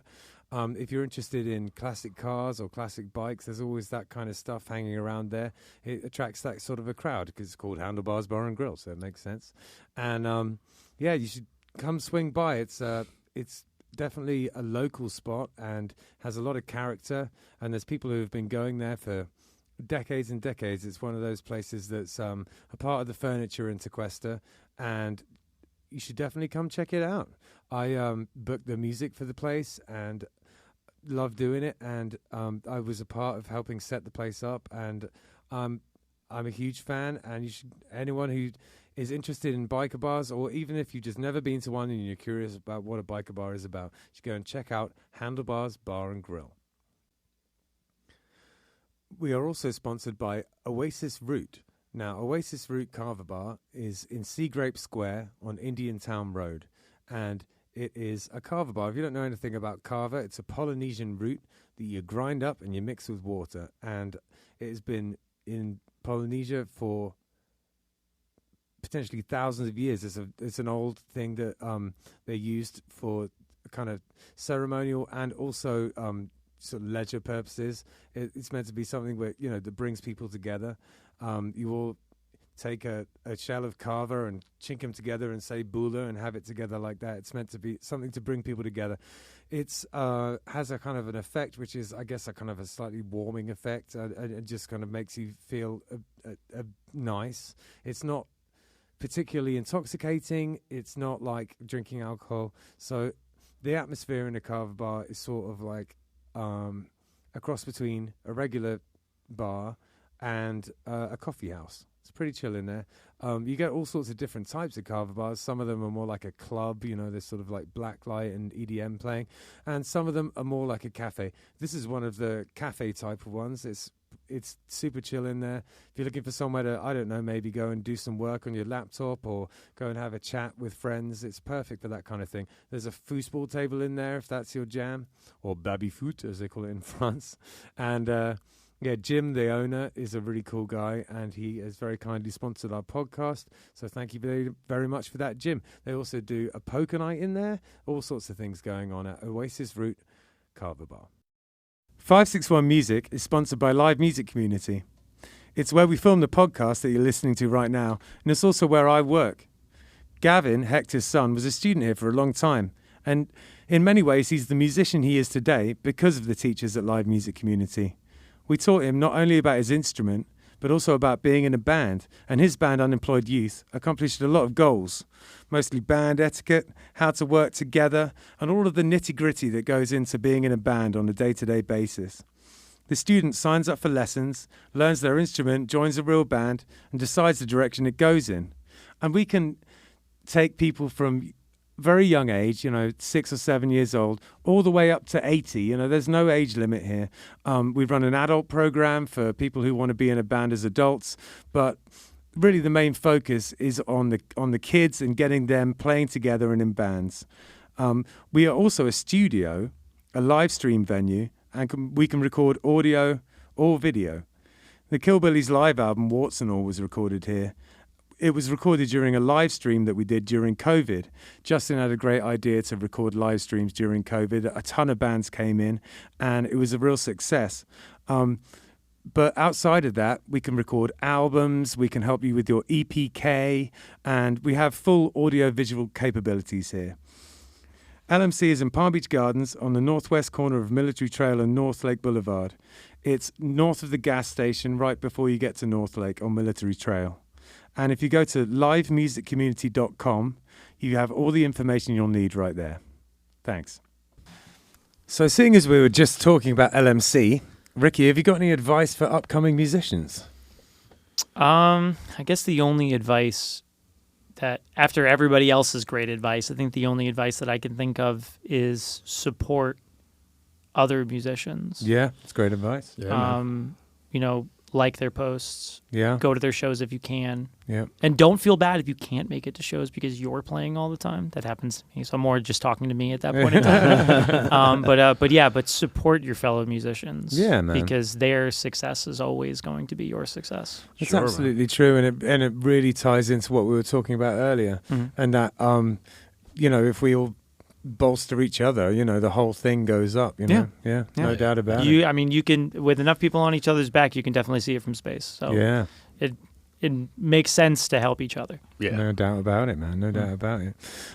So we were just watching a hilarious clip of you animals on tour. Can you tell us a little bit about what was going on there? Yeah, so that was day 6. That was our first day off. Right. We had just played in Washington, D.C. the night before, and we slept in a Denny's. Nice. And a Denny's parking lot. Okay. And then the idea was the first day we were going to go see the monuments and everything like that. And so Akil was very excited about being American and being born in the USA, even though he was the only one on that bus that was not born in the USA. Then Dom really wanted to go to do a White House tour, so we went to that whole situation. But it just so happened that you go on the phone with the state representative is when Akila turns everything on. Yeah. So he just went bananas. So that was like, it's so funny. Like as we're going through, like as I was like looking through to find a clip to play for the show. That was the day that, like, there's so much shit that happens in that one day alone because we're not playing a show. We're literally just going around and sightseeing. Yeah. That I was like, we could play this funny clip in the beginning and it's not going to give away anything for the rest of the day. Because it's really hard because, like, there's some, like, towards the end of the doc, it gets wild. Yeah. A lot of things happen. So, like, we've been wanting to try and show some of it, but we don't want to give away the farm with it. Yeah. So that was like, so that you got to see Akila at one of his finest. So what's it like being on the road with the wild card, Mr. Akila? How's that? Akila's the best, man. He really is. He's like any situation that you're in, he could always find a way to make it better. He's Mr. Positive. Oh, that's awesome.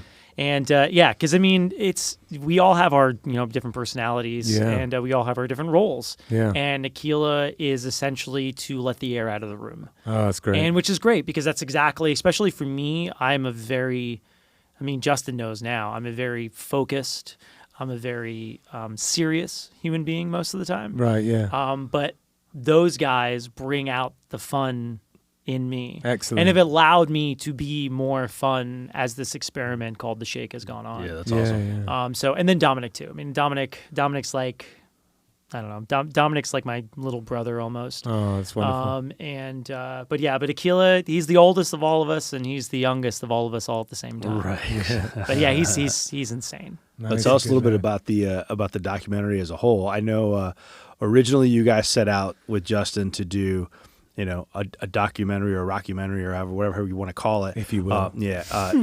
Hour and a half, kind of, movie, if you will. Yeah. And somewhere along the way, like you guys have realized you've had a lot of really good footage. And so are you still planning on doing, cutting this down and leaving a lot on the cutting room floor, so to speak? Or are you going to maybe try to do episodes or, shorter episodes and maybe release one day on the tour kind of thing, episodes, things like that? Or you don't know yet? So a decision made just moments ago. Okay. What is it? We have decided that we are going to move away from the full movie format and go to a episodic. Okay. As we're editing, we're realizing we're cutting out so much shit. Yeah. Cutting out too much shit. Like Justin filmed for hours and hours each day. Yeah. So that's awesome. if each day we cut it down to 30 minutes, that's not going to be a movie. They're going to cut down every day to 5 minutes. Right. And then you want to put some musical performances in there and everything like that. It's like, there's no way. Yeah. So as we're sitting there, we're just cutting out entirely too much shit. We need to do something different. And sometimes it takes watching something for a few minutes for the humor in a situation or the gravity of a situation to unfold. You can't just sort of go, and then this happened, and then this happened. It doesn't. Yeah, and that's essentially what it would be. It would be like this, like robot chicken-esque type of situation where it's just like sliding through days. Yeah. And by the end of it, you're just lost. You have no idea what's going on. I absolutely love the idea of episodes. It gives it in a world of reality TV or whatever, it really is like a musical reality TV show. I mean, as much as I cannot stand reality television. I understand that, but we are now participating in a reality television show. But most of America gets sucked into this. I know, but my wife being included. You might be able to get it on Bravo. Well, I mean, who knows? He's going to get some drunk people, Netflix some drunk women series. slapping each other and stuff like that. That'd be great. Look, I've seen some really, really bad shit on Netflix, so there's no way this cannot get on Netflix. Okay. Well, I mean, your mouth to whoever pays the bill's ears. But yeah, so we just made the decision to switch over to the episode. The downside is then people will be expecting a season 2. How is that a downside? I mean, I are fully planned on a season 2, so it works out. Yeah, so I mean, it's to be announced. That's the one where the Killbillies and the Shake go on tour together. In Europe, absolutely is that in Europe. Yeah, absolutely. That's it. Yes, Justin, pack your bags. But yeah, no, I'm excited that we're doing the episodic because it's going to give us an opportunity. One of the things that me and Justin have been sort of going back and forth on was the live performances. Like we recorded, like sort of the onus to all this was we recorded every set, so we have full performances from every single show. So I cut out like certain songs that we did well and mixed the like a small mix of the music and put them together with the video and made. And I've put like the one for Fire from North Carolina is on our Instagram. The Crumble Down from Pleasantville, New York is on our YouTube. But the idea was to try and put as much. And he was like, well, we got to put the music performances. I'm like, an hour and a half movie. That many musical performances. I'm like, for me, I was like, I didn't make sense. I feel like I would bore the shit out of people. But now we're episodic. Every single episode, we could put a music performance. The only way that works, that many musical performances in an hour movie or an hour and a half movie, the only way that works is if you're literally releasing a concert movie. Yeah. And it's just clips and concert. It's just clips of, like each song is clips from various performances with like one recording and then, going back and forth where that's the only way that works. Yeah. Which you could still do. I mean, we can do, and I think that the reality of it is that we don't really even, like, after filming it, after being there, after doing it, we really don't even know what it is. Yeah. So turning it into episodic is giving us an opportunity to let it just sort of be whatever it is. Sure. Yeah. I think that like that was like the Shake Cast was like that. It wasn't really any purpose. We didn't know what the fuck we were doing. We were just talking, and people liked it. Yeah. And that was it. So this is essentially the same thing, but now there's a camera, which is terrifying. Terrifying. Absolutely terrifying. But yeah. So I mean, now we're going to be able to put live performances from each show in the episodes and everything like that. But for episode 1, we are still going to do a full-on premiere like we planned to do for the movie and everything like that. Great. Red carpet, so that red carpet, the whole everything. 9. No limousines, tractors only. Yeah, we're just gonna hayride everybody in. But yeah, no, we're gonna still do the whole premiere and everything like that, because that was like my big thing. Yeah. And with the last guy who was doing, he's like, I don't know if our premiere is worth it. I'm like, well, fuck you, we're doing it because I love movies, and to be able to see something that I created in a movie theater on a movie screen. Yeah, man. Like, nobody sit next to me, I will be crying. I'll be there. Dude. I really hope so. I want you guys to do a live podcast from there. It'd be great. Oh, that's such a great idea. I told you I have to slow myself sometimes. I have so many ideas. Easy part. But I want that because once again goes back to the same thing. Like being there in that live experience of all of it is just going to be so much better. Yeah. And then after that, we'll just do the weekly thing or bi-weekly, depending on how we plan on it. You could do that thing too where Justin gets up at the front. You and Justin get up at the front. We do the Q&A. I thought about that. I actually thought about it would be really cool if we played. Oh, in the theater. Like that would be like another checkbox for me. But that would be cool. I think we're giving away too much. I actually haven't even spoken about this. I just that was just like off the top of my head. But yeah, no, like a Q&A would be fun. Yeah, man. Yeah. Absolutely. Maybe you guys can do like a recap podcast every week after the episodes. No, I'm kidding. Now we're getting way too Bravo. We could make a film about the film. See, now you're starting to get it. Like that's like the way that we talked about this doc the entire time. It was like the film, the movie, the sequel, Lost in New York. It was like all of this crazy shit that we were trying to figure out how to be able to market it in any weird way. But you will enjoy this documentary if that's your thought process. Yeah, it's insane. It's absolutely insane. It's ridiculous. It's nonsensical. But it was our lives for 2 weeks. Yeah, but that's the best. That's the best stuff to watch, man. Nobody wants to watch boring There's stuff. really like that's funny, but there's really like beautiful moments in it too. I go back and see my family. Yeah, a family I haven't seen in years. I never travel up to New York anymore. Akila sees old parts of his past. Joe sees old parts of his past. Yeah. I don't think Dominic drinks a lot of liquid death. That's basically all he does. Justin lays a golden egg. See, you're getting it. But I think if you're going into it thinking that you're just going to be laughing the entire time, that's there. It's always going to be there because humor, laughter, sheer enjoyability has always been a part of the program. Yeah. But there is this something beautiful that happened while we were on this trip that I did not expect. Yeah. And it's amazing. And like watching some of the clips back of certain things is like, it's emotional. It really was. Yeah. And it was emotional being there in the moment and then reliving it again. I mean, like it's incredible. I'm so glad that we did it. I'm so glad that Justin came, and I'm so excited for everybody to actually see it. No, it feels great to know that all this is going on, and because it's just like we've been talking about. It's just keep adding to the pile of staying busy and doing awesome stuff for music down here and making a big stink and just putting stuff out, content. That's it. It's all about just trying to be able to stay relevant in some sort of way. Yeah. That's it. It's just like all just clamoring for relevance. So is Dominic sponsored by Liquid Death now? Not yet, but after the doc, who knows? Totally. He definitely gets enough time with it. I think we had like 18 boxes. Listening. Yeah, I know. We literally had like 18 cases, and I think I had one. I think Justin had one, and then outside of that, he drank about 18 cases. And then it went out buying more as the time went on. Wow. Yeah, no, he's got a problem. It's a water problem. He was the most hydrated motherfucker on that whole trip. Maybe he pees more than I do. Oh, my Lord. Say he spent 3/4 of the time in the bathroom. No, I was going to say, yes, we had to dump out more than normal because of all of his liquid death. So, talking of Long Live the Scene and it being a recording project, you have some gear that you use to record this stuff with, don't you? Yeah. So could we take a look at it? Mm-hmm. Justin, if you wouldn't mind. So this is actually the second generation of this system. So originally I had a Soundcraft UI-16 that sat where that Zoom is now. And the Soundcraft UI-16 was essentially our in-ear monitoring system. Right. So the two blocks above that in the Rode case are Behringer splitters. So the 2 8-channel Behringer splitters, and the top one is our in-ear monitoring system. Don't ask me what it is, the in-ear monitoring system. I bought it off Facebook, and it still works. That's all that matters.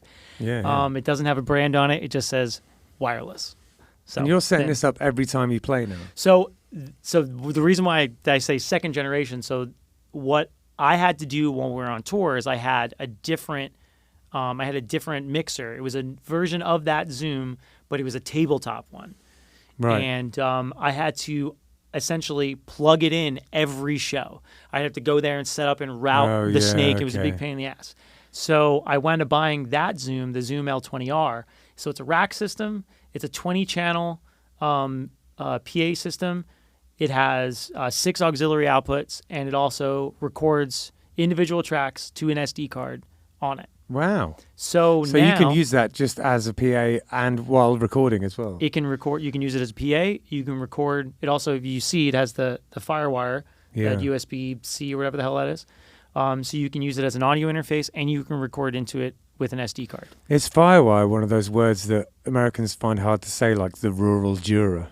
FireWire? Oh, no, you can say No, that. no, yeah. No, that's an easy one. I was like, I never thought about it that way. But I guess if you say anything enough to like coupon, eventually it starts sounding like a sound instead of a word.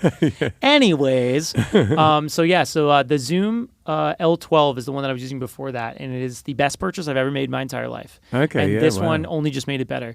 So now I don't have to worry about plugging or unplugging anything. Everything goes in through the Zoom. Yeah. So everything plugs into. You can see everything. I'm a big stickler on labels. Yeah. I have to have everything labeled. So everything's labeled down there for all the mics and everything like that. And I have a couple of extras.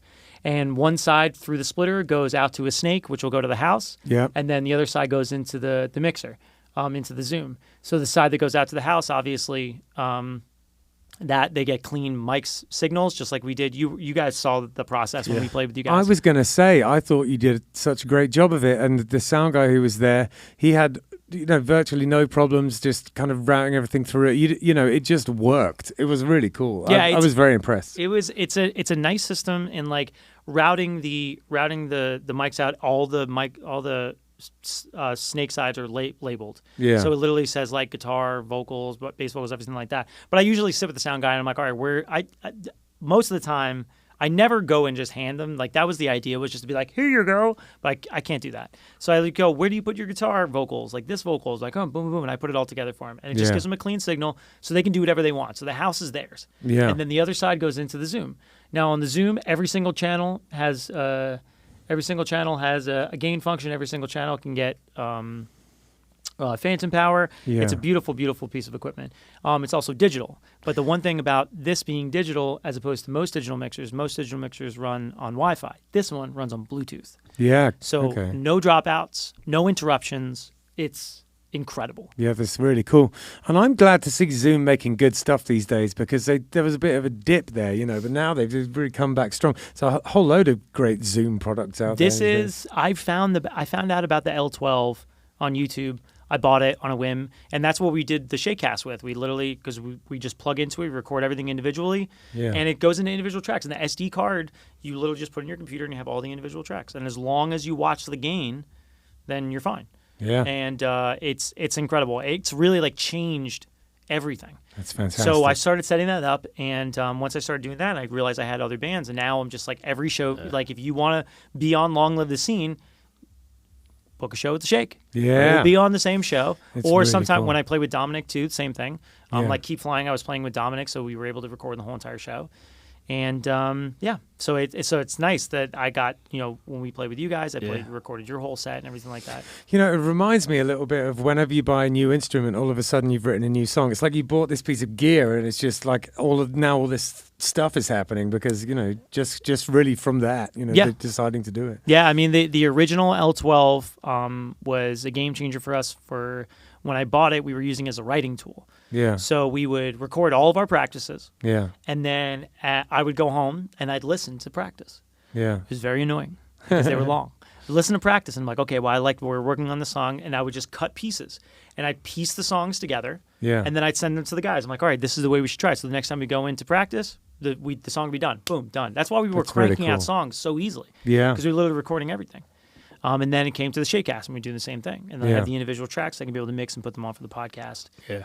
And then when we did Two-Porter Tour, I was like, I want to record all the shows because we're obviously going to be doing that for the movie. And also, the last guy that was filming it was like, that's kind of stupid. We won't need all those tracks. And I was like, oh, okay. Good thing we did it because it gives us another layer that we can be able to have individual mix tracks of all the songs that we're doing. Yeah. I mean, you know, at the end of the day, when you're watching something like that, if you guys have all this amazing footage, but all you have is like crappy audio from whatever recording device you're using, whatever camera at the time that's doing great video but doing terrible audio. Nobody wants to hear that. No. Nobody wants to watch that. That's terrible. So now every live performance that you see in the documentary is going to be well mixed, well balanced. Yeah. The only thing you got to worry about is the wrong notes, and there are many, but they're there. But still the live performance. It's still live performance, but live performance. mixed and sounding nice. Yeah, and if you want to check out like one version of, like, you can go onto our Instagram at the Shake FL, and then you can see I put Fire up there from North Carolina. There's a part towards the end of the video where Justin's on stage and he goes behind us, and you can see there's no one there. It's great. It's beautiful. There's like a guy. You know what? That touring is like that, though, isn't it? You'll play a gig and you'll feel like rock stars because there's a bunch of people there, and then the next two shows you'll be like, okay, were we even there? That happened to us this summer. There was a couple of shows that we played that we were like, man, that was amazing. We got back to the Airbnb, we were like, it was so much fun. And then there was like, where were we? Mississippi or something. And we played to like 3 people, and I think 3 people, including the bartender. And one of them was an extraordinarily racist old woman. Oh my God, she was so Dude, bad. Fantastic. She was so bad. I think in the clip. Fancies Ben. Oh, really? That's the problem. I think in the clip you can actually see the bartender texting, just like on her phone while we were playing. Yeah, I mean, but that's the reality of it. Sure. I remember one time Sonic Boom 6 we were doing a tour in the US, and we played in Nashville of all places, and it wasn't 3 people at the bar. No one came.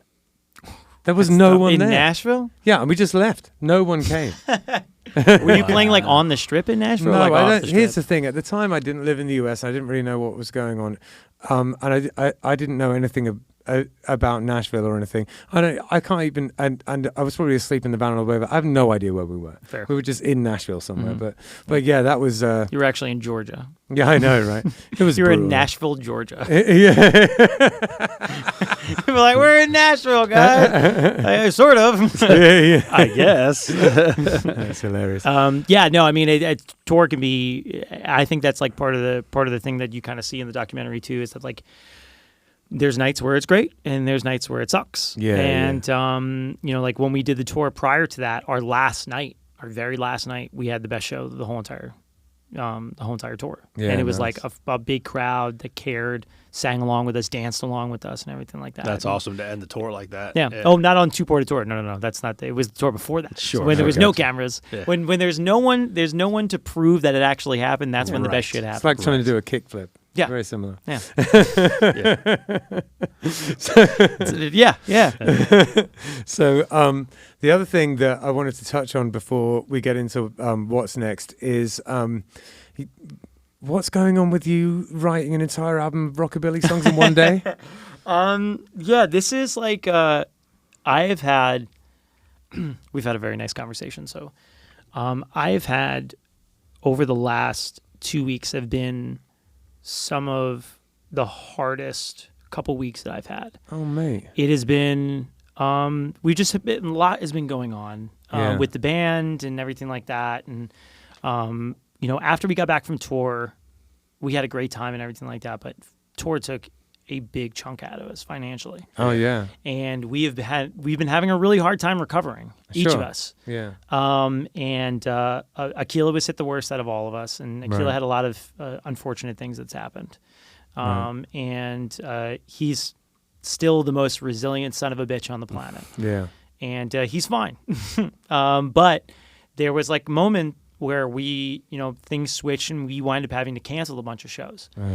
And canceling shows after being on 2 tours in a row, releasing 2 EPs in a year, and like just being on this Yeah, you've been on a tear, man. it's been incredible. Yeah. Having to dial back and cancel shows was depressing. Yeah, It was yeah. really, really bad. I feel it. And over the past couple weeks, I've been in like this really bad funk, like hard funk. And mate. it's hard. I mean, like, like playing music is supposed to like kind of get you out of it. But Yeah. even that wasn't like, I was like playing solo shows. And like when I play solo shows, like some people care. Most people don't give a shit. I'm just background music in a I bar. know what I do myself. Yeah. So, I mean, there's sometimes where it's just like you just play a song, you end it, nobody responds, and you're like, all right, next song. You know what I mean? Yeah. But compounding that with everything that was going on, I was having a really, really hard time. So the other day, I woke up, and my idea was I was going to go to the warehouse to be able to record guitars for the next Shake release. And I was like, we recorded the drums a while ago, but everything that was going on, I just haven't had the motivation to do it. I've been really lazy about it, honestly. Yeah. I had this like riff in my head. It was this strange little riff. And at 5 a.m. in the morning, I'm like going back and forth on it and everything like that. Finally, I go to the warehouse and I'm like, let me just lay down this song. Yeah. So I started laying down the song, I started writing and everything like that. And then all of a sudden, the song's done. And I bounce it and I send it to Rocky to put bass to. And as soon as I send this thing over, I start playing guitar and I'm like, there's another one coming. Yeah. And then all of a sudden it was like showing up to the hospital when you're pregnant and them telling you in the hospital it's triplets. Yeah. You're like, oh, there's more? Yeah. So all of a sudden I wrote another one and then I recorded it, then I bounced it, I sent it to Rocky, and it happened again. Yeah. And then it was a third one. And then I went home and a fourth one. And then this morning, a fifth one. Oh, wow. And it's just like, so in a span of 24 hours, I wrote this 5-song rockabilly album. That's so cool. I really want to put some like saxophone on it. Is there any space for that? So next week, me and Rocky are going to get together. I haven't told him this yet, but we're doing it. We're going to get together and do a proper recording. I was able to demo out 3 of the tunes, and then the other ones are just like voice memos on my phone. But I put like a condenser microphone just in front of the drum set, played the drums, went over, played the guitar, did the vocals, sent him the tracks to do the bass and everything like that. And the 3 songs that I was able to demo, I was like, these were some of the best songs that I've read. And like I said to him, like, if these were the last songs that I wrote ever, I'd be happy. Good Lord. It was like it was an experience. Yeah. And honestly, if anybody else likes them, I don't really give a shit. Yeah. It was just like something, and then it It was hit a vein. It was just, I don't know what it was. It was the most alive that I have felt in a month. Hell Month yeah. or two. Yeah. And it was just fantastic. Like I felt like super connected with my music again. And like when you become detached from your music, the only thing that is ever like, I mean, music has been the only thing that I've had continuing through every moment of my life. Sure. So like it's the only thing that's really been the mainstay. It's the one thing that no matter what, if everything else goes away, that's the one thing I've always had. Yeah. So when I felt disconnected from that, it felt like, I don't know, it was just the worst feeling. Yeah, but prior to me stopping drinking, there was a couple of years where I wasn't feeling it anymore, and then I was like, well, if I'm not feeling this, what am I? You know? Yeah, it's a crisis of self-worth. It's a crisis of identity. Yeah. You don't feel human. Yeah, yeah. Because it's the only thing. It's like it's just as real as the blood you bleed. Yeah, yeah. And if you feel like at any moment in time you'd cut yourself open and nothing came out, how would that feel? Yeah, and that's exactly what it's like when you just feel completely empty, because that's the only thing that has ever given you comfort is this thing. Yeah, yeah. So when I tapped into it, it was just like the fucking floodgates open, and I wrote this music, and it was honestly once again your guys' fault listening to the Kill Billies constantly for the past couple weeks, and I know that you watch Wednesday. Yeah. So also I've been watching the Wednesday dance on Facebook. It's popping up. I'm watching it, but I've been watching it without sound for some odd reason. Right. I just like enjoyed the dance. I was like, this is really interesting. I don't know what it is about Jenna Ortega. It's really good. So then we watched the show, and then I finally heard the song that was playing, and it was Goo Goo Muck from the Cramps. Yeah. And I'm guessing that the incredible amount of times that I've listened to your guys' album and this Goo Goo Muck coming into my life all of a sudden, like I love the Cramps.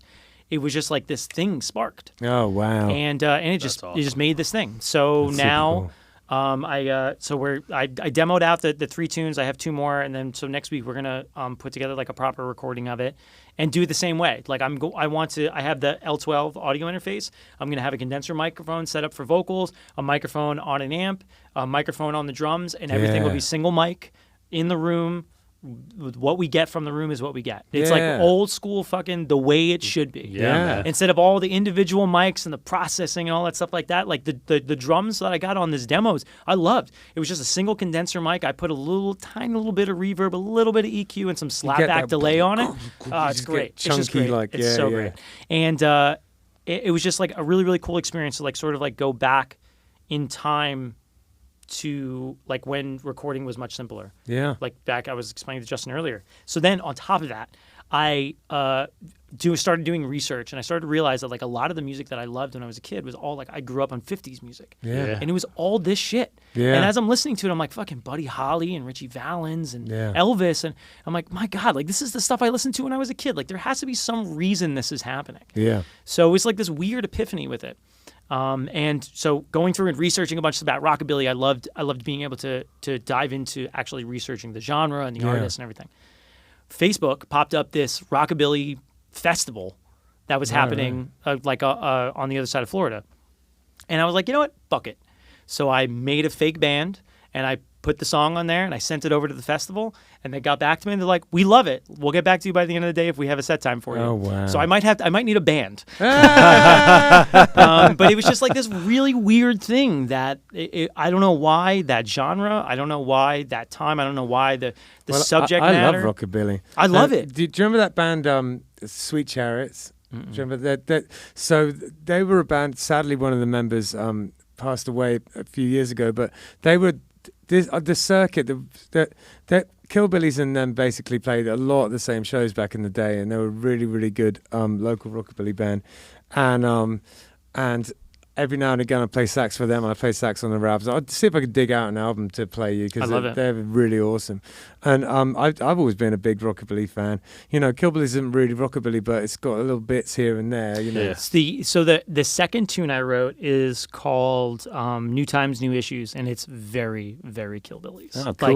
Like it was like a song that I'm listening to, and I'm like, this is something that I could hear that you guys write. That's awesome. But also too, a thing about rockabilly is that rockabilly is like 12-bar blues. Yeah. I don't know the 12-bar blues, so Right. I'm sort of just winging it for the most part. So it's just like it's like me, but it's also this genre. It like takes from what I listened to when I was a kid, but also what's influencing me now. Yeah. And I don't know. It's just like the most musically expressive I felt like I've been in a long time. That's so cool. And I think there's something about like musical genre naivety that kind of lends itself to making something that sounds more authentic than someone who knows it really well. You know? Yeah. No, and that's why, like, I think if I was like a studied rockabilly guy, I would have made these decisions based on that. Yeah. But I didn't. Yeah, I was just yeah. like, I kind of like this. I kind of I like the shuffle. Yeah, like yeah. the one song that I did that sounds like you guys is like I just played with brushes. It was just like Oh, a train cool. the entire time. Yeah, yeah. And it's like I knew those. I knew it was like these like small little bits, and then Yeah. I just wrote songs around some of the parameters that I already knew were there. Yeah, nice. It sounds really interesting. Yeah, man. Sounds super cool. So, what's Long Live the Scene got coming up? What's next? So Long Live the Scene. Right now, we're just at the volume 1. When this episode drops, we'll have orders for the cassette tape. Great. And then with the cassette tape, there's obviously, if you have a cassette player, you can play it. I have not had the opportunity to listen to it on a cassette yet, but Billy does a really, really good job. Like he goes in and like dubs it to like a sample tape and then listens to it and then goes back on his computer and like re-EQs to make sure that it gets the right parts and then redubs it until it's right and then dubs everything. And he dubs everything like in real time. It's not like a CD where you just like drop it on a file and it burns. He has to listen to this shit over and over again. I give him a lot of credit for the patience he had to go through this. So he basically masters it for the cassette. Yeah, that's awesome. essentially. So he goes through and does that. So I mean, it's a long, arduous process to go through that whole entire thing. Yeah, that's cool. But the cassettes will be live. The website will be live, and then Long Live the Scene Volume 2 is already, the artists have been chosen. The lineup has been picked. We just haven't gotten to the point of mixing it yet. But that probably won't come out until, probably like February, maybe like March or something like that. Cool. For a little time. And then I have like a couple other ideas of other things I want to release inside of Long Live the Scene. That will come up later in the year that we can talk about. It's really awesome. It's a really, really exciting project, and it is very much in the spirit of what we're doing here. And the whole thing just makes me feel warm and fuzzy inside. Yeah, Respect, man. It's honestly, like I said, if it wasn't for you guys, this tape would not be sitting on this table. That's so And awesome. you guys gave me the idea to fall in love with the scene the way I did. Look at that. And Long live the scene. You brought Long live the a scene. calendar or something with you too, didn't you? Yeah. So we've been doing a lot with the Shake over the past year, and with how many shows we were playing and everything like that, the one thing that we need to worry about is that real life is something. So we need to make sure that we take care of ourselves before the band. Yeah. So we have sort of shifted. So 2023 is going to be a content heavy as opposed to a show heavy year. But with that requires time and planning. And so I brought we got together and we created a release calendar for the entire year. It's relatively insane, but we haven't talked about any of this shit yet. So this is all brand new. So nobody knows about any of this stuff. Right. So we're going to end out the year. Our last show is at Matthews Brewing, December 30th. Then the next show we play is going to be at Matthews again on January 14th. And that's when we were going to release the first part of our album. A lot of people have been like, are you guys going to do an album? You guys going to do an album? Dominic Delaney's been up my ass about an album. Right. I always didn't want to do it. Joey Caldereo showed me the way. He did a bunch of singles, and then he compiled them into an album at the end of the year. Yep. Motherfucker's brilliant. So I was like, I'm going to steal your idea, sort of. Not like he's the only one that did it, but he's the one that I saw that I paid attention to, and I respect him very much. So the first part of it is going to come out. It's called Why Winter Why, and each of these releases are going to have 3 songs. Probably Summer Friends is going to have a couple more because that's going to be a fun one. But the idea is that each of them are going to have 3 songs, and then they'll culminate with the album. So on January 14th, we'll release Why Winter Why. The next release we're going to have is February 24th, and that is going to be our live show from San Antonio. It's called Wrong Notes and Relivable Moments. When we played in San Antonio, the Starlighter, after the show, the owner was like, by the way, I recorded your whole set. I was like, I love you. Yeah. So then he gave me the stems. So we're having the mix right now, and then that's going to go out, Wrong Notes and all. It's San a lot of Antonio them. is a cool place. Dude, this place I played, Starlighter, fucking Yeah. incredible. Yeah, if yeah. you go to San Antonio, if you plan on going to San Antonio, I'd highly recommend this place. You guys probably get bigger places. But yeah, so that's going to be from Wrong Notes and Relivable Moments. And then the next release will be in March 11th. We're going to release the second part, What Spring Can Bring, which is going to be another 3 songs that'll lead up to the album. Then we have an unreleased, untitled project release that's going to be coming out in May. Can't talk about that yet, but it'll be fun. Cool. And so that's on the docket. And then 5/20, we're going to release all of the songs that we recorded for the documentary. So every Right. song that's going to be in the documentary is going to be on an EP. And that, I don't even remember. It's so small, I can't even read it. It is called, hold please, Broke and Barely Making It. Yep. Okay. So that's going to come out. And then June 11th, which is my birthday, is going to release the third part of the album, the final part before the actual album comes out. It's called Summer Friends. This is going to be the first time that we do, aside from Broke, the first time we do a full features EP. Cool. So every song on there will feature artists from our local scene. Nice. You're getting a call. What is it? Yeah, so that's going to be a lot of fun. That's the one that I'm really, really excited about because we don't ever bring other people into our songs. Yeah. So aside from that one song, and I remember after we released Dominic, a lot of people were like, oh, we could do a feature and everything like that. I was like, oh, no, we don't do that. But for this album, we will. It's a really good idea. Yeah, so that's going to be Summer Friends, and that's going to be, I can't wait for that one. Yeah. And then the next one on there is actually, if it's okay if we talk about this, but I came up with this idea. This is going to be a Long Live the Scene release that we're a part of, and it's called the Mockingbird series. And the idea is essentially to find two bands in our local scene that are two different genres and have them cover each other's songs. Yeah, yeah. So I spoke to you about it. Yeah, yeah, we're and gonna you do it. agreed. August 12th, the first of the Mockingbird series Volume 1, will feature the Shake and the Killbillies covering each other's songs. So you're going to cover one of the Shake songs, and we're going to cover one of the Killbillies songs. So cool! I can't wait. I can't fucking wait. Yeah, gonna be yeah. fun I as can't. hell, I don't even dude. care about covering your song. I can't wait to hear what the hell you guys do with ours. So stoked. And then we roll into October. In October, Untitled Halloween Special is what's listed up there. When we were writing this album, Disney had released the Werewolf by Night special. I don't know if you saw it. I know you saw it. Yeah. And me and Hector were talking, and he's like, dude, you should do like a black and white, like old school horror film for a music video. Yeah. And I was like, dude, you should direct it. Oh wow! And he said yes. so cool. On October 20th, our Untitled Halloween special will have a name by then, and that is will be so up Hector's alley. Hector Diaz, his directorial debut. It will be a short horror film and music video for one of our songs. And it'll Yeah. be terrible. Now Hector's Halloween docket has gone up by one more thing. Hector is a busy man around Halloween. You're going to be even busier then. And then 11/11/2023 is when the actual album, The Longest Fall of All, is going to be out. And what essentially is going to be is Why Winter Why, What Spring Can Bring, and Summer Friends are all going to get compiled into this final bit with a couple extra tunes, and will be our first full-length album. Excellent. And that will be the first time we ever put that many songs on an album. And it originally was going to be 12, and now it's looking like it's probably going to be like around 15, 16 songs. Yeah. So I'm pretty stoked about that. And then everybody kept asking us about this because we're such goofy assholes. So I figured finally we'd do it.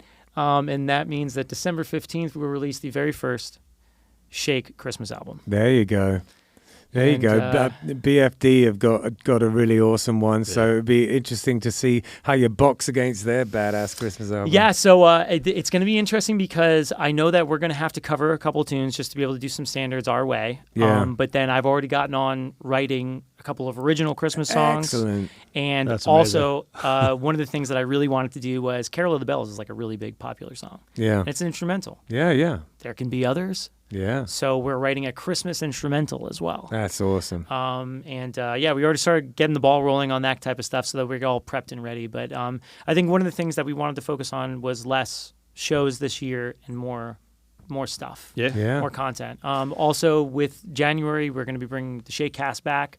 That's going to be turning into a weekly thing. And then when we do the documentary, when we release that week to week, we're going to be doing recap podcasts as well. And then It's so great to see so much forward planning, because what happens when you stick some stakes in the dirt and just kind of aim at things is things happen. You know, it's a great idea. And all I'm thinking when I'm looking at this is, all right, I'm going to plan out what we're doing next year. Right. But that's great. But and that's the whole thing. And that is exactly the reason why I think Long Live the Scene is important, is because I saw a band like Zipper, or I saw a band like Billy Doom is Dead, and I said to myself, I got to go to work. Yeah. I got to get to work. Yep. And if everybody can be able to find that all the time, You're exactly right. It was the same. scene would be huge. The ska punk scene in the UK in the 2000s, it was exactly that. It was friendly competition. It was like you play a show, you get trounced by a band or something, and you think to yourself, okay, what did they do that we didn't do? And then you just get better and better like that. You know, it absolutely happens. It's about doing a really good magic trick and then immediately turning around and telling all your friends how you did it. Yeah. That's essentially what it is. Because I mean, like if like Joey, I don't know if he actually went on and talked about how he put it together. I'm just blurry about Joey for a second. Joey's brilliant. And I said when I saw him at the Billy Doom is Dead, that was the first time I really had like a real face-to-face conversation with him. And I said to him, I said, listen, man, like nobody gives you enough credit for all the shit you do on TikTok. Oh, yeah. And all, stuff, like, all the all that time, stuff, man. man. I do not have the fucking patience for that. So for him much to have that content. patience to be able to do that. And then on top of it, he does these features. And I don't know if this is purposeful or whatever. I hope it is. But he does these features of these artists, and these artists sing on the hooks, and that's basically it. So people tune in to listen to his songs, and for this artist maybe, and they hear basically all Joey. It's fucking brilliant. Yeah. And then he takes all the singles and compiles them onto an album at the end of the year. I was like, but that type He's of thing inspired. I agree. He is. I'm always watching what he's doing, and with a mixture of sort of awe and admiration, and like a little sort of sliver of jealousy because he knows what he's doing. And Oh, totally. Yeah. If you don't turn around to an artist and say "fuck you, man," Yeah, then it's not really working. And I think Yeah. about that with you guys too. Is like when I watched you guys play that full set, and there was some like choices you make, songwriting, chords, harmonies, where I'm like, "Fuck you guys." but I love that. Like I want to be able to give that to more people. Yeah. But I feel like that doesn't happen on a record. It happens live. Yeah. And that's why the beauty of the live performance is the heart and soul of music in general. Yeah, absolutely. Especially, now more than ever. Now with the sort of, it's happened a long time ago now, but the death of the record industry and everything like that. It's just live has become the medium. It's the only thing, because it's entirely too easy to go on there for anybody to be able to record their song and make it sound good. Yeah. You listen to it on there, you go on to Spotify. Now you there's listen to AI 10 that'll do it. Everything. Yeah. And it's like, but the computer can't play it live. Yeah. All you could do is press a button, and all it could do is replicate what it's already on the internet. Yeah. But the wrong notes are the best parts of the songs. Exactly. It's They're why the I left best him in parts. on the record. Exactly. Yeah. So that's why you leave him in the So record. I play all the best parts. Yeah, you hear all the best parts. Now, I said to him, actually, is like I actually like heard being able to have you guys individually on the live thing. I was able to like interesting. I can listen to certain parts, like listen to just the banjo or listen just the harmonies. Yeah. And he had my favorite harmonies. Oh yeah. Out of the entire. Sings like an angel. It's incredible. Yeah. I don't hear it in the full mix as much. Yeah. But when I was able to I'd listen to like Josh's song. Fuck, Josh's song. But I'd listen to Josh's song and to listen to just the vocals. And it's just like this like beautiful chord happening. Oh, wow. And then That's cool, it's being man. able to pull It's that. so awesome. It's amazing. Your attention to detail and your diligence when it comes to music is astounding. Thank you. I just think it's amazing. I fucking love it. Yeah. I love it. And I know a lot of other people do too. Oh yeah. And I know people care about it just as much as I do. Yeah. So I just want people to show it more. Yeah, he sent me a text and was like probably just a couple of days after the show, he sent me a text and he said it was a screenshot of his DAW, and he goes, "Isolating Hector's vocals? Yes, please." I'm like, "Oh god damn it!" I had a lot of fun listening to it and like listening to the timbre of all your voices together, and like what James' voice brings to the harmonies, and like it's incredible. It really is. Well, And like I'll tell you, when I first joined Killbillies, for me there was this whole learning curve. I was playing an acoustic bass and then eventually the stand-up bass, and so there was this whole learning curve for me. But one of the things that I brought to the table almost right away was that third harmony vocal. They always just did the two harmonies, and I was like, I just love singing harmonies. Do you remember when I used to like lean over and just say all googly eyed? And that was the funny thing. I just love doing harmonies, and so we would be playing a show. And, once I would get comfortable with a particular song, I'd start thinking about, okay, now what can I do with the harmonies, right? And so we plan a show live, and suddenly I'd break out with like a harmony on a particular line or something, and I'd look over at Ben like, are you okay with it? Like I wasn't sure. I wanted to step on anybody's toes either, And I'd look over at Ben, and Ben was like a little kid, man, grinning from ear to ear. Because it puts a whole new level to it. It puts a whole new level to it. And my dad used to harp on that shit all the time. He's like, the harmonies. And I was like, fuck you, Dad. And then now, like, it's what makes it. You can have the biggest dog shit piece of music, but if the harmonies are good, it catches you. I love it. You can't help It's my favorite part of playing Killbillies. There's something angelic about, but also tenor sax. There's something primal about harmonies. I don't know what it is. It just touches you in your soul. It's weird, but like tenor sax, trombone are the two instruments that have the closest sound to the human voice. Yeah.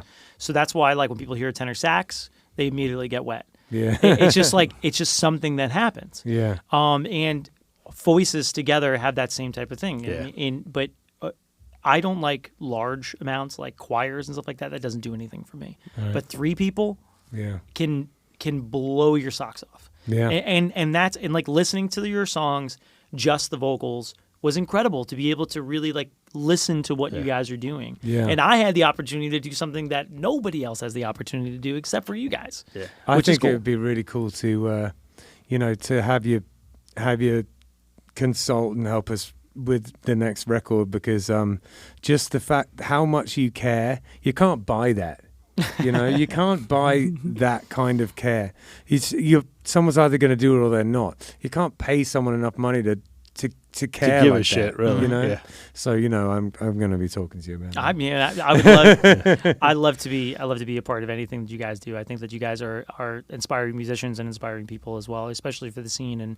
I mean, I don't speak for everybody, but I speak for everybody in saying thank you for what you have done so far and what you will continue to do. Because obviously, there's going to be much more coming from here. But just know that this podcast has brought this on, and other people will copy it, and I pray they do. Yeah, me too. And that's, I can't remember, but there was some kind of conversation relating to this sometimes. Someone sort of mentioned, there's good, copycat things a bit, and I'm like, oh, thank God, that's like the whole point. Yeah. What is it? Imitation is the greatest form of flattery. Hey, absolutely. Yeah.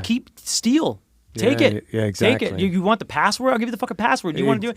I just want Exactly. everybody Make to the care. website better. That's it. Please, for the love of God, make the website better. I just want everybody to care just as much as I do, and I want everybody to help everybody else out. And I think that there's enough people now that sort of get it. Yeah. But it's like you guys did it for a while. Now I'm hopping. Now it's the two of us. Yeah. Or four of us, whatever the fuck. What is it? But now it's us, and then somebody else will hop on, and then somebody else will hop on, and then that's how it's built. I mean, it's they say Rome wasn't built in a day, but this is already here.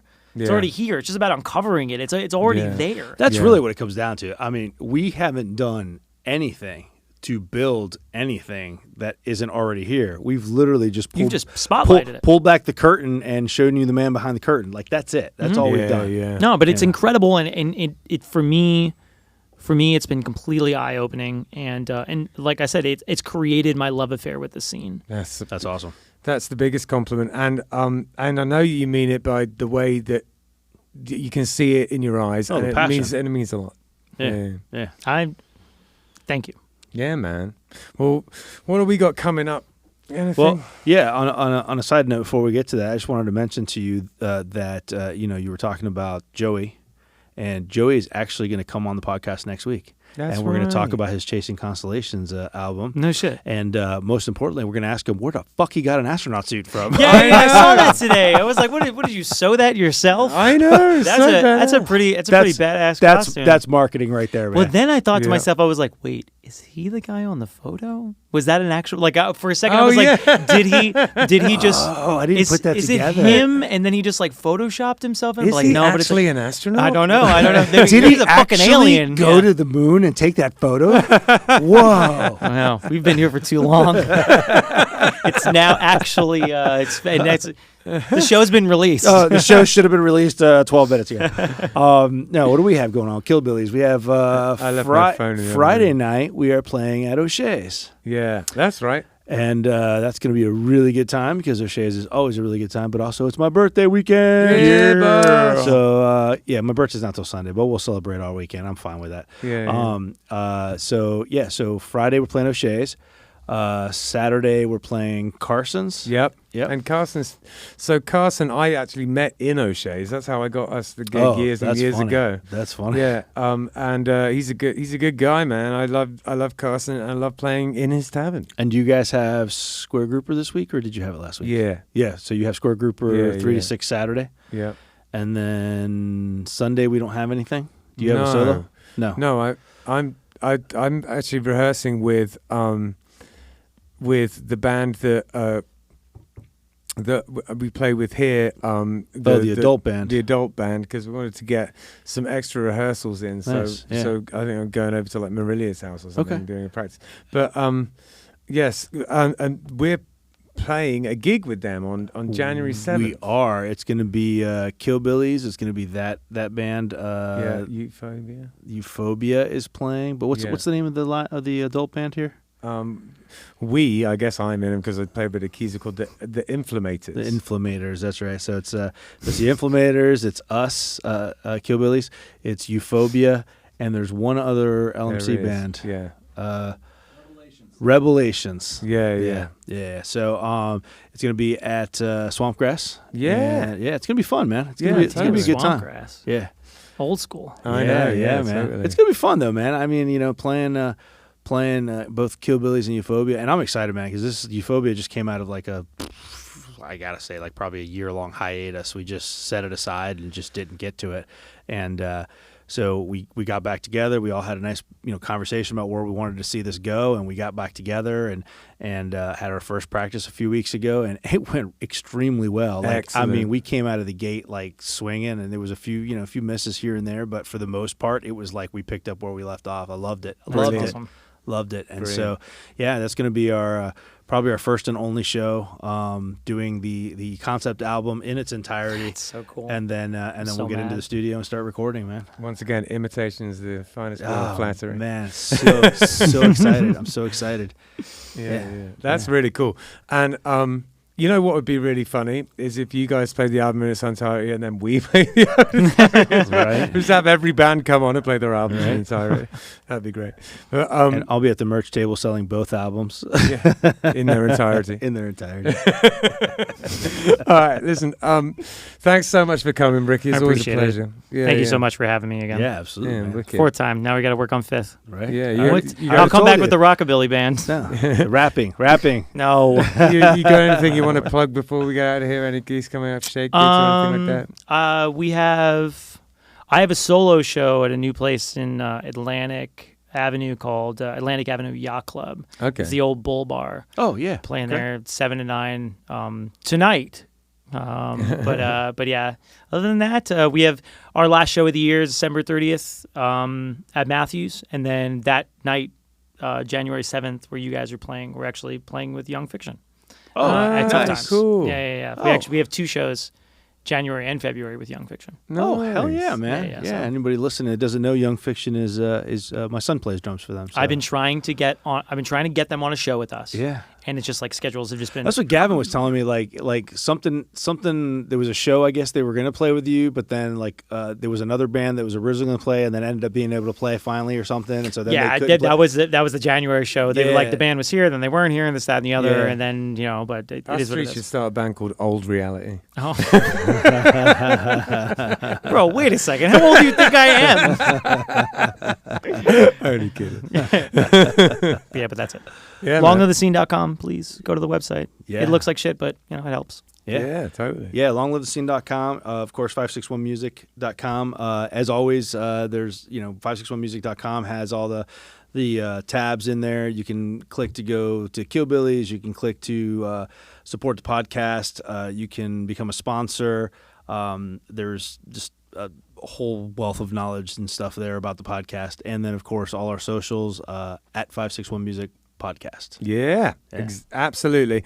Thanks so much for, if you made it this far, thanks so much for listening to the podcast. It means a lot to us and we love doing it. And we'll see you next time. Yeah, thank you. Long Live the Scene.